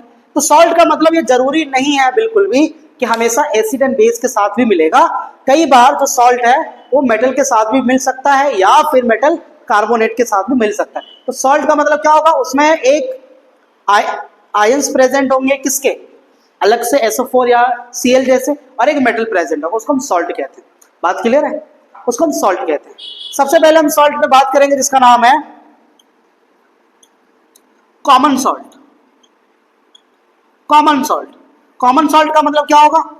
सर NaCl को कहते हैं हम कॉमन सॉल्ट, और इसके हम 2-3 चीजें बारे में बात करेंगे अभी जस्ट, कि ये प्रॉपर्टीज क्या है, बनता कैसे है और इसके यूजेस क्या है, और उसके बाद फिर बताएंगे कि this common salt have the power, या ऐसा टेंडेंसी है इसके पास कि डिफरेंट कंपाउंड को बना सकता है इसी NaCl के मदद से, और उन्हीं के बारे में हम बात करेंगे इसी लेक्चर के अंदर। क्लियर है? चलो तो शुरू करते हैं कॉमन सॉल्ट, एक इंपॉर्टेंट और बेहतरीन टॉपिक के साथ। हाँ जी, अब हम बात करने वाले हैं या डिस्कस करने वाले हैं एक बेहतरीन या इंटरेस्टिंग टॉपिक जिसका नाम है कॉमन सॉल्ट। ऐसा लग रहा होगा नाम से कि बड़ा कॉमन है, बड़ा सिंपल सा है, भाई ये है नहीं। लेकिन अपने आप में ये बिल्कुल दबदबा बना के रखा है। कैसे देखना, तो पहले इसके हम बात करते हैं कॉमन सॉल्ट। कॉमन सॉल्ट के साथ इसका फॉर्मूला याद रखना है NaCl, इसको मॉलिक्यूलर फॉर्मूला कहते हैं, और जो सोडियम क्लोराइड है इसका मॉलिक्यूलर नेम है। तो अब जो मैं कंपाउंड पे बात करूंगा इसके तीन तीन नाम है। कौन कौन से? एक कॉमन नाम जो लाड प्यार से बुलाते हैं घर वाले, एक ये फॉर्मूला जो शॉर्टकट लिखते हैं, और एक होगा जो आपके सर्टिफिकेट या आधार कार्ड में चलता है। तो ऐसे तीन तीन नाम याद रखना है आपको। तो पहला हम बात करेंगे how this common salt can be prepared, कैसे बनता है, जिसका हम पहला टॉपिक पढ़ने वाले हैं, preparation of NaCl, how this NaCl can be prepared. तो आप बोलोगे सर ये तो कम से कम 10 बार अभी भी करा चुके हो, इजी है, कर लो फिर से। HCl react with NaOH, it will form NaCl plus का वाटर। ओके, प्रिपरेशन के साथ ही साथ आप इसके यूजेस पे याद रख लेना, यूजेस क्या क्या है। तो यूजेस में याद रखना पहला कि फूड के टेस्ट में यूज किया जाता है। ओके सर, जब भी कोई भोजन बनता है उसके टेस्ट को डिटरमाइन कौन करता है? यही NaCl, इसका महत्व है। दूसरा कि सर इसी के मदद से कई कंपाउंड बनेगा, तो हम लिखेंगे 5 important compound that can be derived from NaCl, directly और इनडायरेक्टली इसी से बनेगा। दूसरा तो ये हो गया। तीसरा, इस NaCl का यूज सबसे ज्यादा इसके अलावा भी यूज होता है किसमें? केमिकल इंडस्ट्रीज में, जिसमें हम मेडिसिन पे बात करते हैं। मेडिसिन में बड़ा यूज है इसका, मेडिसिन में बात क्लियर है। ये इसके यूजेस है, 2-3 यूजेस याद रखना, फॉर्मूला याद रखना, प्रिपरेशन याद रखना सभी कंपाउंड के। अब जो मैं बोलने वाला हूं वो इस चैप्टर का लास्ट कह सकते हो या सबसे अहम कह सकते हो, जो कम से कम 2 या 3 नंबर का पूछा जाता है हमेशा। क्या है वो? कि सर कॉमन सॉल्ट के मदद से हम 5 डिफरेंट कंपाउंड्स पढ़ेंगे जो उसके डायरेक्टली और इनडायरेक्टली के मदद से बनता है। कौन कौन से? Caustic soda, baking soda, washing soda, bleaching powder, and the last one we will discuss about the plaster of Paris, POP जिसको कहते हैं। तो अभी हम लास्ट टॉपिक पे पहुंचने ही वाले हैं, जिसमें हम अलग अलग डिफरेंट 5 कंपाउंड्स के बारे में डिटेल में बात करेंगे कि कैसे बनता है, कैसे उसका यूजेज है, और क्या क्या उसके महत्वपूर्ण प्रॉपर्टीज है, सब बात होगा। फिलहाल लेकिन हमें बात यह करना है कि क्या पांचों NaCl से बनता है? पांचों नहीं, 3 ऐसे हैं जो NaCl से बनता है डायरेक्टली, और 2 ऐसे हैं जो इनडायरेक्टली बनता है NaCl से। इनडायरेक्टली का मतलब पहले NaCl से कंपाउंड बनेगा और उस कंपाउंड से फिर अगला कंपाउंड बनेगा। बात समझ में आ गया? तो चलो उन 5 कंपाउंड्स के बारे में हम डिस्कस करेंगे, जो इस चैप्टर का एक बैकबोन कह सकते हो, जो रिपीटेडली पूछा जाता है, कोई 1 या 2। समझ में आया? चलो शुरुआत करते हैं 5 डिफरेंट कंपाउंड्स के बारे में। ओके, अब हम बात करने वाले हैं कि जो कॉमन सॉल्ट जिसके बारे में हम बात कर रहे थे अभी NaCl, उसी के मदद से, उसी के हेल्प से डायरेक्टली और इनडायरेक्टली, मैं बार बार इस टॉपिक पे जोर दे रहा हूं, डायरेक्टली और इनडायरेक्टली, इसका मतलब कि कभी कभार 1-2 कंपाउंड ऐसे भी है जो डायरेक्टली NaCl यूज नहीं होता, लेकिन जो यूज होगा वो पहले NaCl से ही बना है। उसके टोटल 5 डिफरेंट कंपाउंड है, उसके बारे में हम इस चैप्टर में या इस टॉपिक में हम कवर करेंगे। कौन कौन से? तो पहला आता है कॉस्टिक सोडा। कॉस्टिक सोडा, इसका फॉर्मूला NaOH। बोलोगे सर ये तो नाम से लग रहा था डरावना, ये तो इजी है। हाँ, पहले भी सुनते हुए आ रहे हो। उसके बाद आता है baking soda,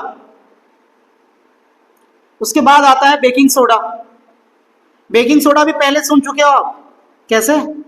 NaHCO3। Okay sir, हाँ ये तो सुना हुआ है, ये तो आपका एंटासिड में भी यूज किया गया था। ओके, उसके बाद आता है वॉशिंग सोडा, ये थोड़ा सा नया है, ये थोड़ा नया लॉन्च हुआ है भाई।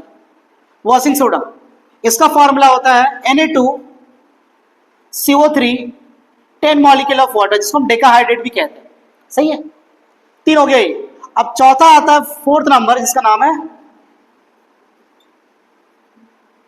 ब्लीचिंग पाउडर, जिसका फॉर्मूला होता है calcium oxychloride CaOCl2। And the last one, जिसका महत्व थोड़ा ठीक ठाक है, जिसको कहते हैं हम प्लास्टर ऑफ पेरिस। सही है, इसको शॉर्ट में POP भी कहते हैं। इसका formula copper sulphate half molecule of water, सही है। ये sorry, calcium sulphate half molecule of water, समझ में आ गया। टोटल हमें 5 डिफरेंट कंपाउंड्स के बारे में पढ़ना है। और ये सारे कंपाउंड्स केवल सिंपल पढ़ना नहीं है, रटना नहीं है हमें, इसके प्रिपरेशन सबसे ज्यादा इंपॉर्टेंट है कि कैसे बनता है, और बनने के साथ साथ इसके यूजेस भी 2-3 हम पढ़ते जाएंगे। तो मैक्सिमम 10 से 12 मिनट लगेगा इसको कवर करने में, और बिल्कुल इजीली हो जाएगा, मजा आएगा लेकिन। और ये कंपाउंड्स मैं आपको रिपीट करके या फिर से ये बात कह रहा हूं कि 2 से 3 मार्क्स इस चैप्टर के अंदर केवल इस टॉपिक से कंफर्म है, आता ही आता है। और जबकि इसमें कोई दम नहीं है, बिल्कुल भी कोई स्ट्रेंथ लगाना ही नहीं, कोई ज्यादा आपको जोर नहीं डालना, इजी है सारे। बस करना ये है कि इसके प्रिपरेशन, इक्वेशन और साथ यूजेस याद रखने हैं।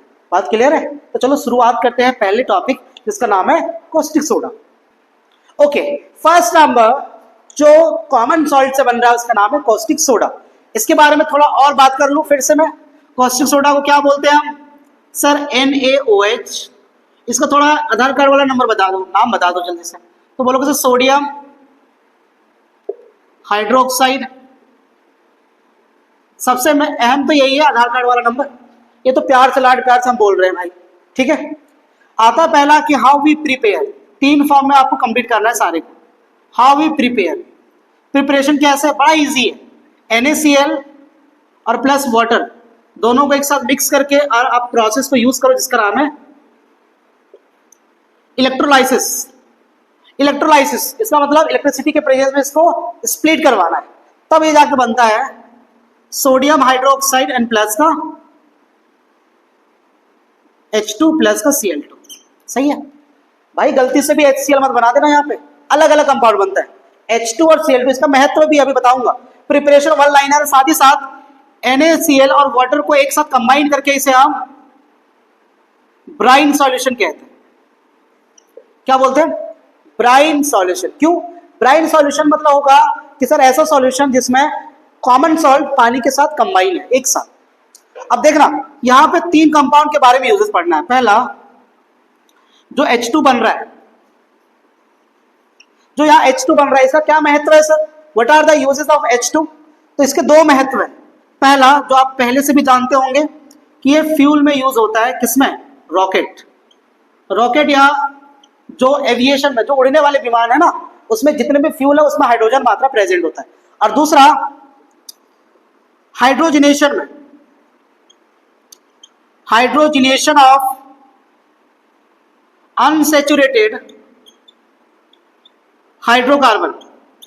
अनसैचुरेटेड हाइड्रोकार्बन आपको समझ में आएगा कार्बन एंड कंपाउंड चैप्टर में, लेकिन फिलहाल ये याद रख लो कि जो अनसैचुरेटेड होता है उसमें हाइड्रोजन की मात्रा हम ऐड करते हैं, मिक्स करते हैं। ये हाइड्रोजन का 2 यूजेस हो गया। अब आ जाओ एक क्लोरीन का यूजेस, इसका एक ही है, यूजेस ऑफ क्लोरीन Cl2। एक ही यूजेस है क्या? टू मेक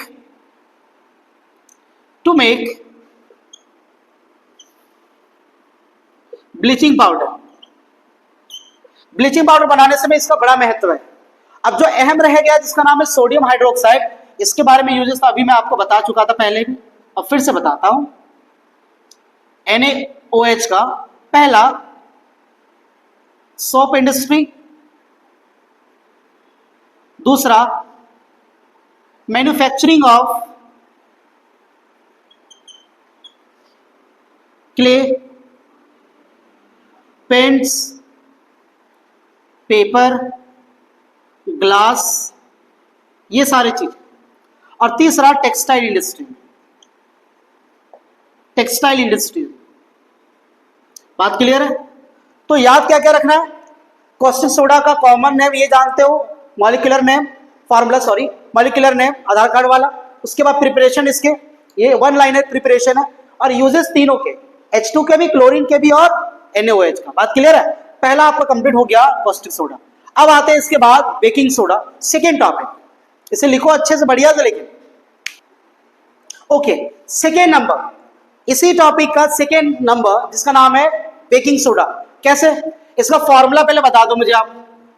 बोलोगे सर NaHCO3, इसका मॉलिक्यूलर नाम सोडियम हाइड्रोजन कार्बोनेट। तीनों नाम आपको क्लियर हो गया। इसका भी प्रिपरेशन वन लाइनर है लेकिन थोड़ा सा एडवांस हो। कैसे देखना, इसके प्रिपरेशन का इक्वेशन क्या होगा, पहला वही ब्राइन सॉल्यूशन NaCl प्लस का वाटर, बस दो चीजें और ऐड करना है जिसका नाम है कार्बन डाइऑक्साइड और प्लस का एमोनिया NH3।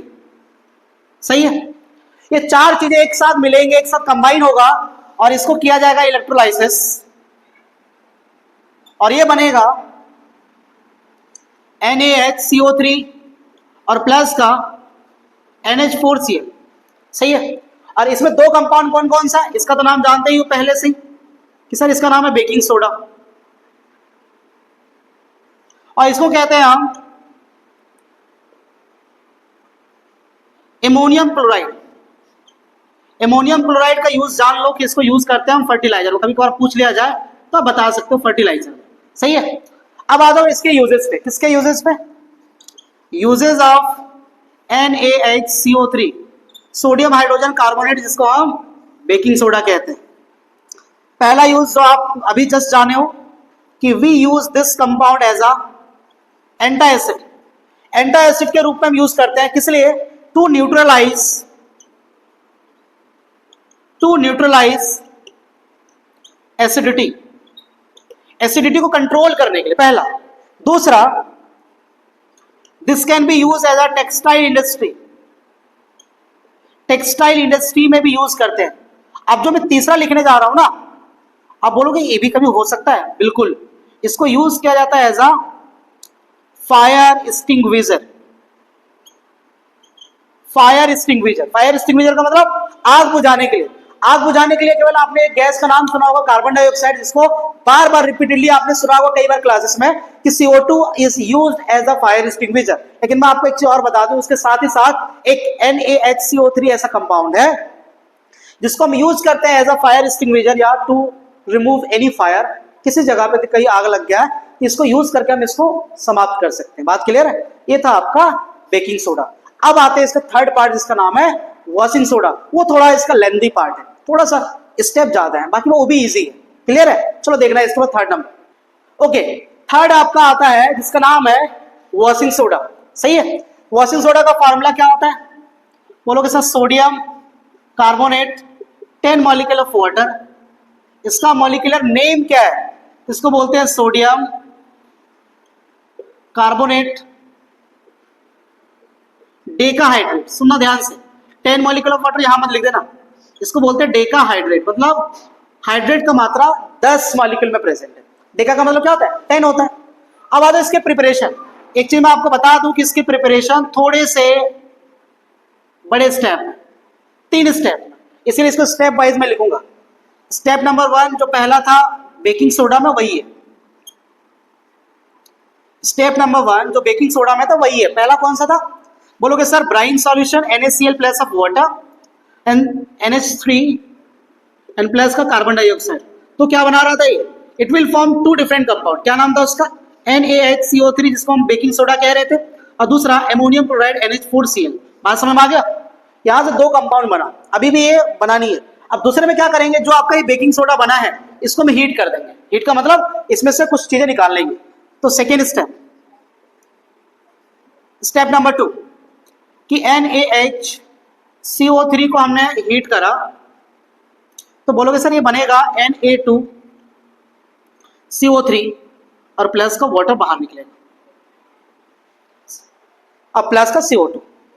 सही है, वाटर के साथ साथ CO2 भी निकलेगा। समझ में आ गया। अब आता है कि सर अभी भी तो कहां बना है, अभी तो Na2CO3 बना है, तो थर्ड स्टेप और भी तो बाकी है भाई, एक स्टेप और थर्ड स्टेप में क्या करना है आपको, ओ सॉरी कोई बात नहीं, चलेगा ऐसा यार। Na2CO3 इसमें आप 10 मॉलिक्यूल ऑफ वाटर को ऐड कर दो और तब जाके ये बन जाएगा आपका वॉशिंग सोडा। Na2CO3 डेकाहाइड्रेट, जिसको हम 10 मॉलिक्यूल ऑफ वाटर भी कहते हैं। इसके प्रिपरेशन अच्छे से याद रखना कि 3 लाइनर है, 3 स्टेप में कंप्लीट होगा। और साथ ही साथ इसके प्रॉपर्टीज पे, प्रॉपर्टीज नहीं, uses of Na2CO3 10 molecule of water. इसका यूजेस क्या क्या है, तो पहला तो ये बोलोगे क्लीनिंग एजेंट के लिए, क्लीनिंग एजेंट। दूसरा सोप इंडस्ट्री में भी यूज होता है थोड़ा बहुत। तीसरा आता है शॉप क्लीनिंग, टेक्सटाइल, 3 बहुत है। एंड द लास्ट वन कह सकते हो मेडिसिन, ठीक है, मेडिसिनल। और सबसे ज्यादा यूज होता है इसका कई बार कॉस्मेटिक चीजों को बनाने के लिए। बात क्लियर है? तो ये सारी चीजें जो इसके यूजेस हैं, बात क्लियर है या नहीं है? इसके ये टॉपिक आता है इंपॉर्टेंट है, मैं फिर से बता रहा हूं क्यों, क्योंकि इसके प्रिपरेशन 1 लाइनर नहीं है, 3 लाइनर का है, इसीलिए थोड़ा इंपॉर्टेंट है इसके प्रिपरेशन 3 डिफरेंट पॉइंट्स पे। बात है, समझ में आ रहा है? लिखो इसे अच्छे से। ओके, फोर्थ कंपाउंड जो तीनों से थोड़ा ज्यादा इंपॉर्टेंट भी है और इसका यूज भी हमारे डे टू डे लाइफ में ज्यादा है। कैसे? ब्लीचिंग पाउडर का पहले आप फॉर्मूला बता दो मुझे। तो बोलोगे सर कैल्शियम ऑक्सीक्लोराइड, CaOCl2 कहते हैं इसका मॉलिक्यूलर नाम, कैल्शियम ऑक्सीक्लोराइड, सही है, कैल्शियम ऑक्सीक्लोराइड। अब आता है इसका प्रिपरेशन, 1 लाइनर ही भी है, इसका भी प्रिपरेशन 1 लाइनर ही है। कैसे?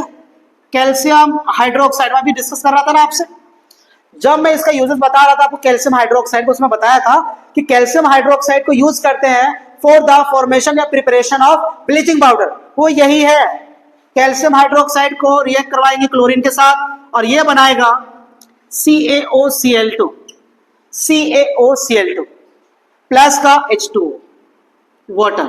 समझ में आ गया? अब एक चीज और ध्यान देना, बोलोगे सर यहाँ तो ब्राइन सॉल्यूशन आया नहीं, तो आप कैसे कह रहे थे कि सारा कॉमन सॉल्ट से बन रहा है? तो मैं आपको एक चीज बता दूं कि क्लोरीन कहां से बना है, कहां से बना है? तो बोलोगे सर ये तो पहला वाला से बना था, कहां से? सोडियम हाइड्रोक्साइड वाला, याद आ रहा है कि सोडियम हाइड्रोक्साइड बना था, हाइड्रोजन बना था प्लस क्लोरीन बना था। तो मुझे बताओ कि ब्राइन सॉल्यूशन नहीं रहता तो ये नहीं बनता। समझ में आया कि नहीं आया?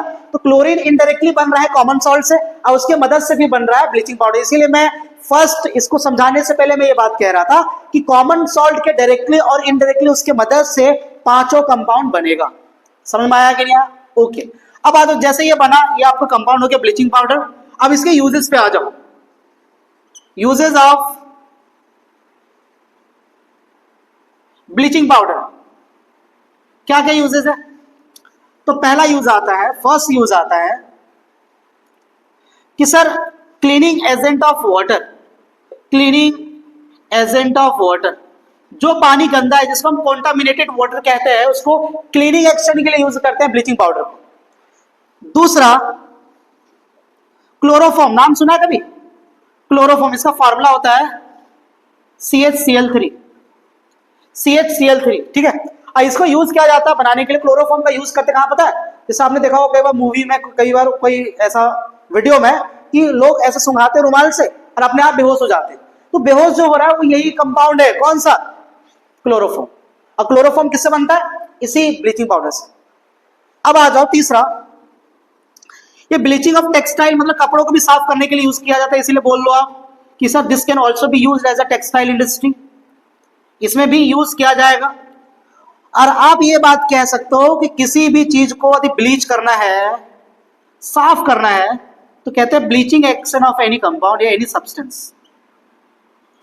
किसी भी सब्सटेंस को साफ सफाई के लिए भी हम इसे यूज करते हैं, लेकिन सबसे ज्यादा कहां यूज होता है? पानी को साफ करने के लिए। बात क्लियर है? ये था हमारा ब्लीचिंग पाउडर, जिसमें हम फॉर्मूला, जिसमें इसको कॉमन नेम, इसके मॉलिक्यूलर नेम, इसके प्रिपरेशन 1 लाइनर और इसके 3-4 यूजेस पे बात किए हैं हम, किसके? ब्लीचिंग पाउडर पे। क्लियर है? अब आता है इसका अहम और 5वां टॉपिक, जिसका नाम है POP, प्लास्टर ऑफ पेरिस। उसके बारे में बात करते हैं, फिर इस टॉपिक का लगभग पार्ट कंप्लीट होने वाला है। लास्ट एक टॉपिक बचेगा, वाटर ऑफ क्रिस्टलाइजेशन, जिसको हम बिल्कुल इजीली कंप्लीट कर लेंगे, फिर चैप्टर खत्म हो जाएगा। समझ में आ गया? थोड़ा सा धैर्य रखो, थोड़ा सा देखना है बस, उसके बाद हम कंप्लीट ही करेंगे। ओके, इसका 5वां कंपाउंड जिसका नाम है प्लास्टर ऑफ पेरिस। पहले इसको एक बार बता दूं कि इसको शॉर्ट फॉर्म में हम POP भी कहते हैं।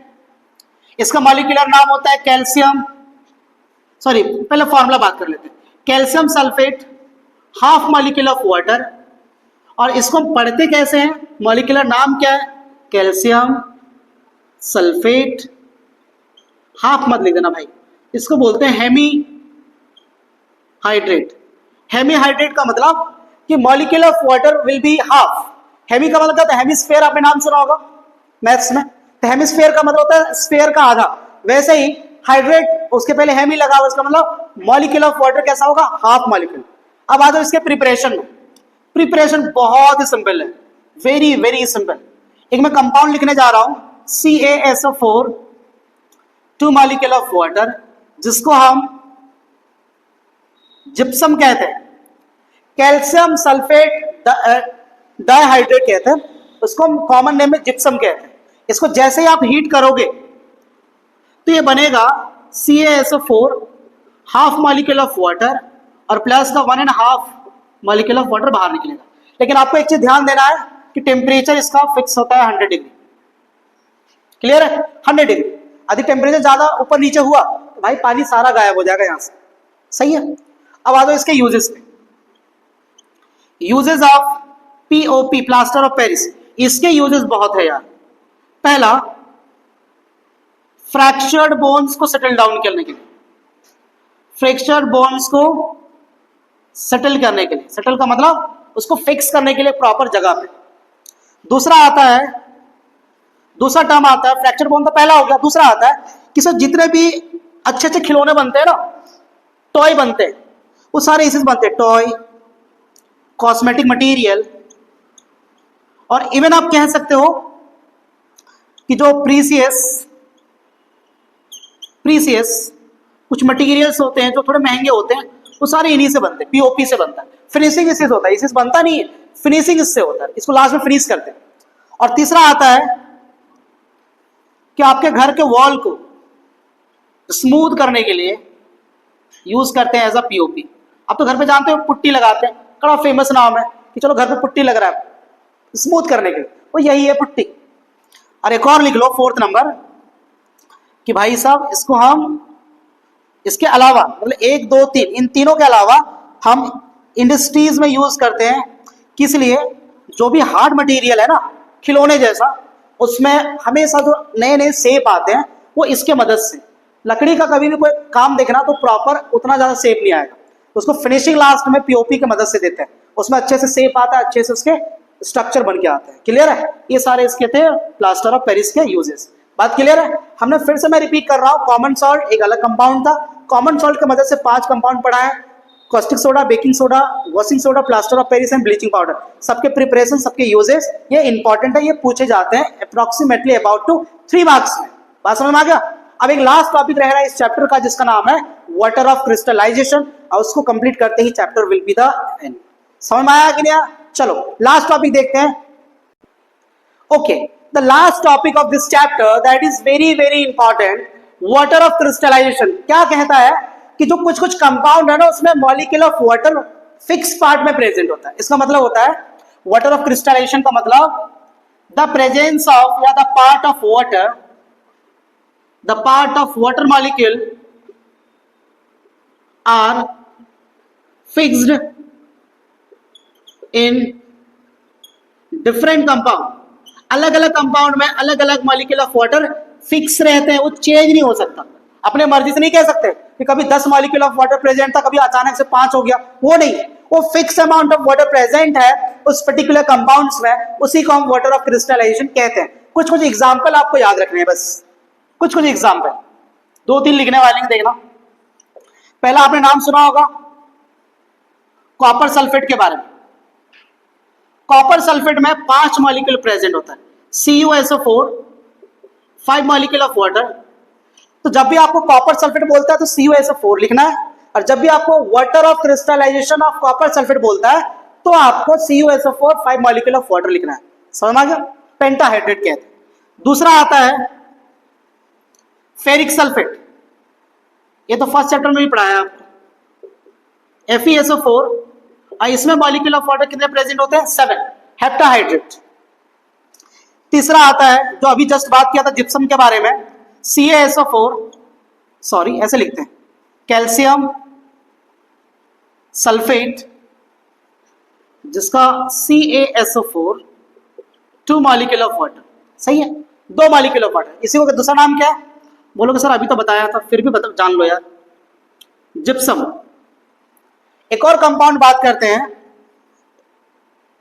जो अभी किसके बारे में, वॉशिंग सोडा, सोडियम कार्बोनेट। इसके कितने होते हैं present? 10, Na2CO3 10 molecule of water. बात क्लियर है? ये 3-4 कंपाउंड ऐसे हैं जो आपको बताएगा कि how this compound have the fix number of water molecule present in their crystallization form या वाटर ऑफ क्रिस्टलाइजेशन में। समझ में आ गया? अब इतना सारा चीज होने के बाद मैं आपको एक बार वन लाइनर या क्या होता है ऑरली आपको मैं रिकैप करता हूं चैप्टर को। कैसे? The chapter start with the topic of indicator. Indicator के बारे में हमने पढ़ना शुरू किया। कैसे? Sir, indicators are the substance which indicate about the acid base in salt. इसके दो बेसिस थे, पहला ऑर्डर के बेसिस पे, दूसरा कलर। ऑर्डर पे वेनिला एंड अनियन के बारे में पढ़ा, जिसमें यह बताया गया कि अनियन और जो वेनिला है वो एसिड में उसका ऑर्डर सेम रहेगा, no change will be occur in the part of या in the term of acid. लेकिन यदि वही बेस पे बात किया जाएगा तो उसके जो ऑर्डर है ना वो डिस्ट्रॉय हो जाएगा, ऑर्डर लेस हो जाएगा, जो सुगंध आ रहा था अपना ओरिजिनल वो खत्म हो जाएगा। अब तो कलर के बेसिस पे, कलर के बेसिस पे 3 पढ़ाया गया, methyl orange, litmus paper and phenolphthalein. Litmus paper में ब्लू टू रेड एसिड कहलाएगा, रेड टू ब्लू बेस कहलाएगा।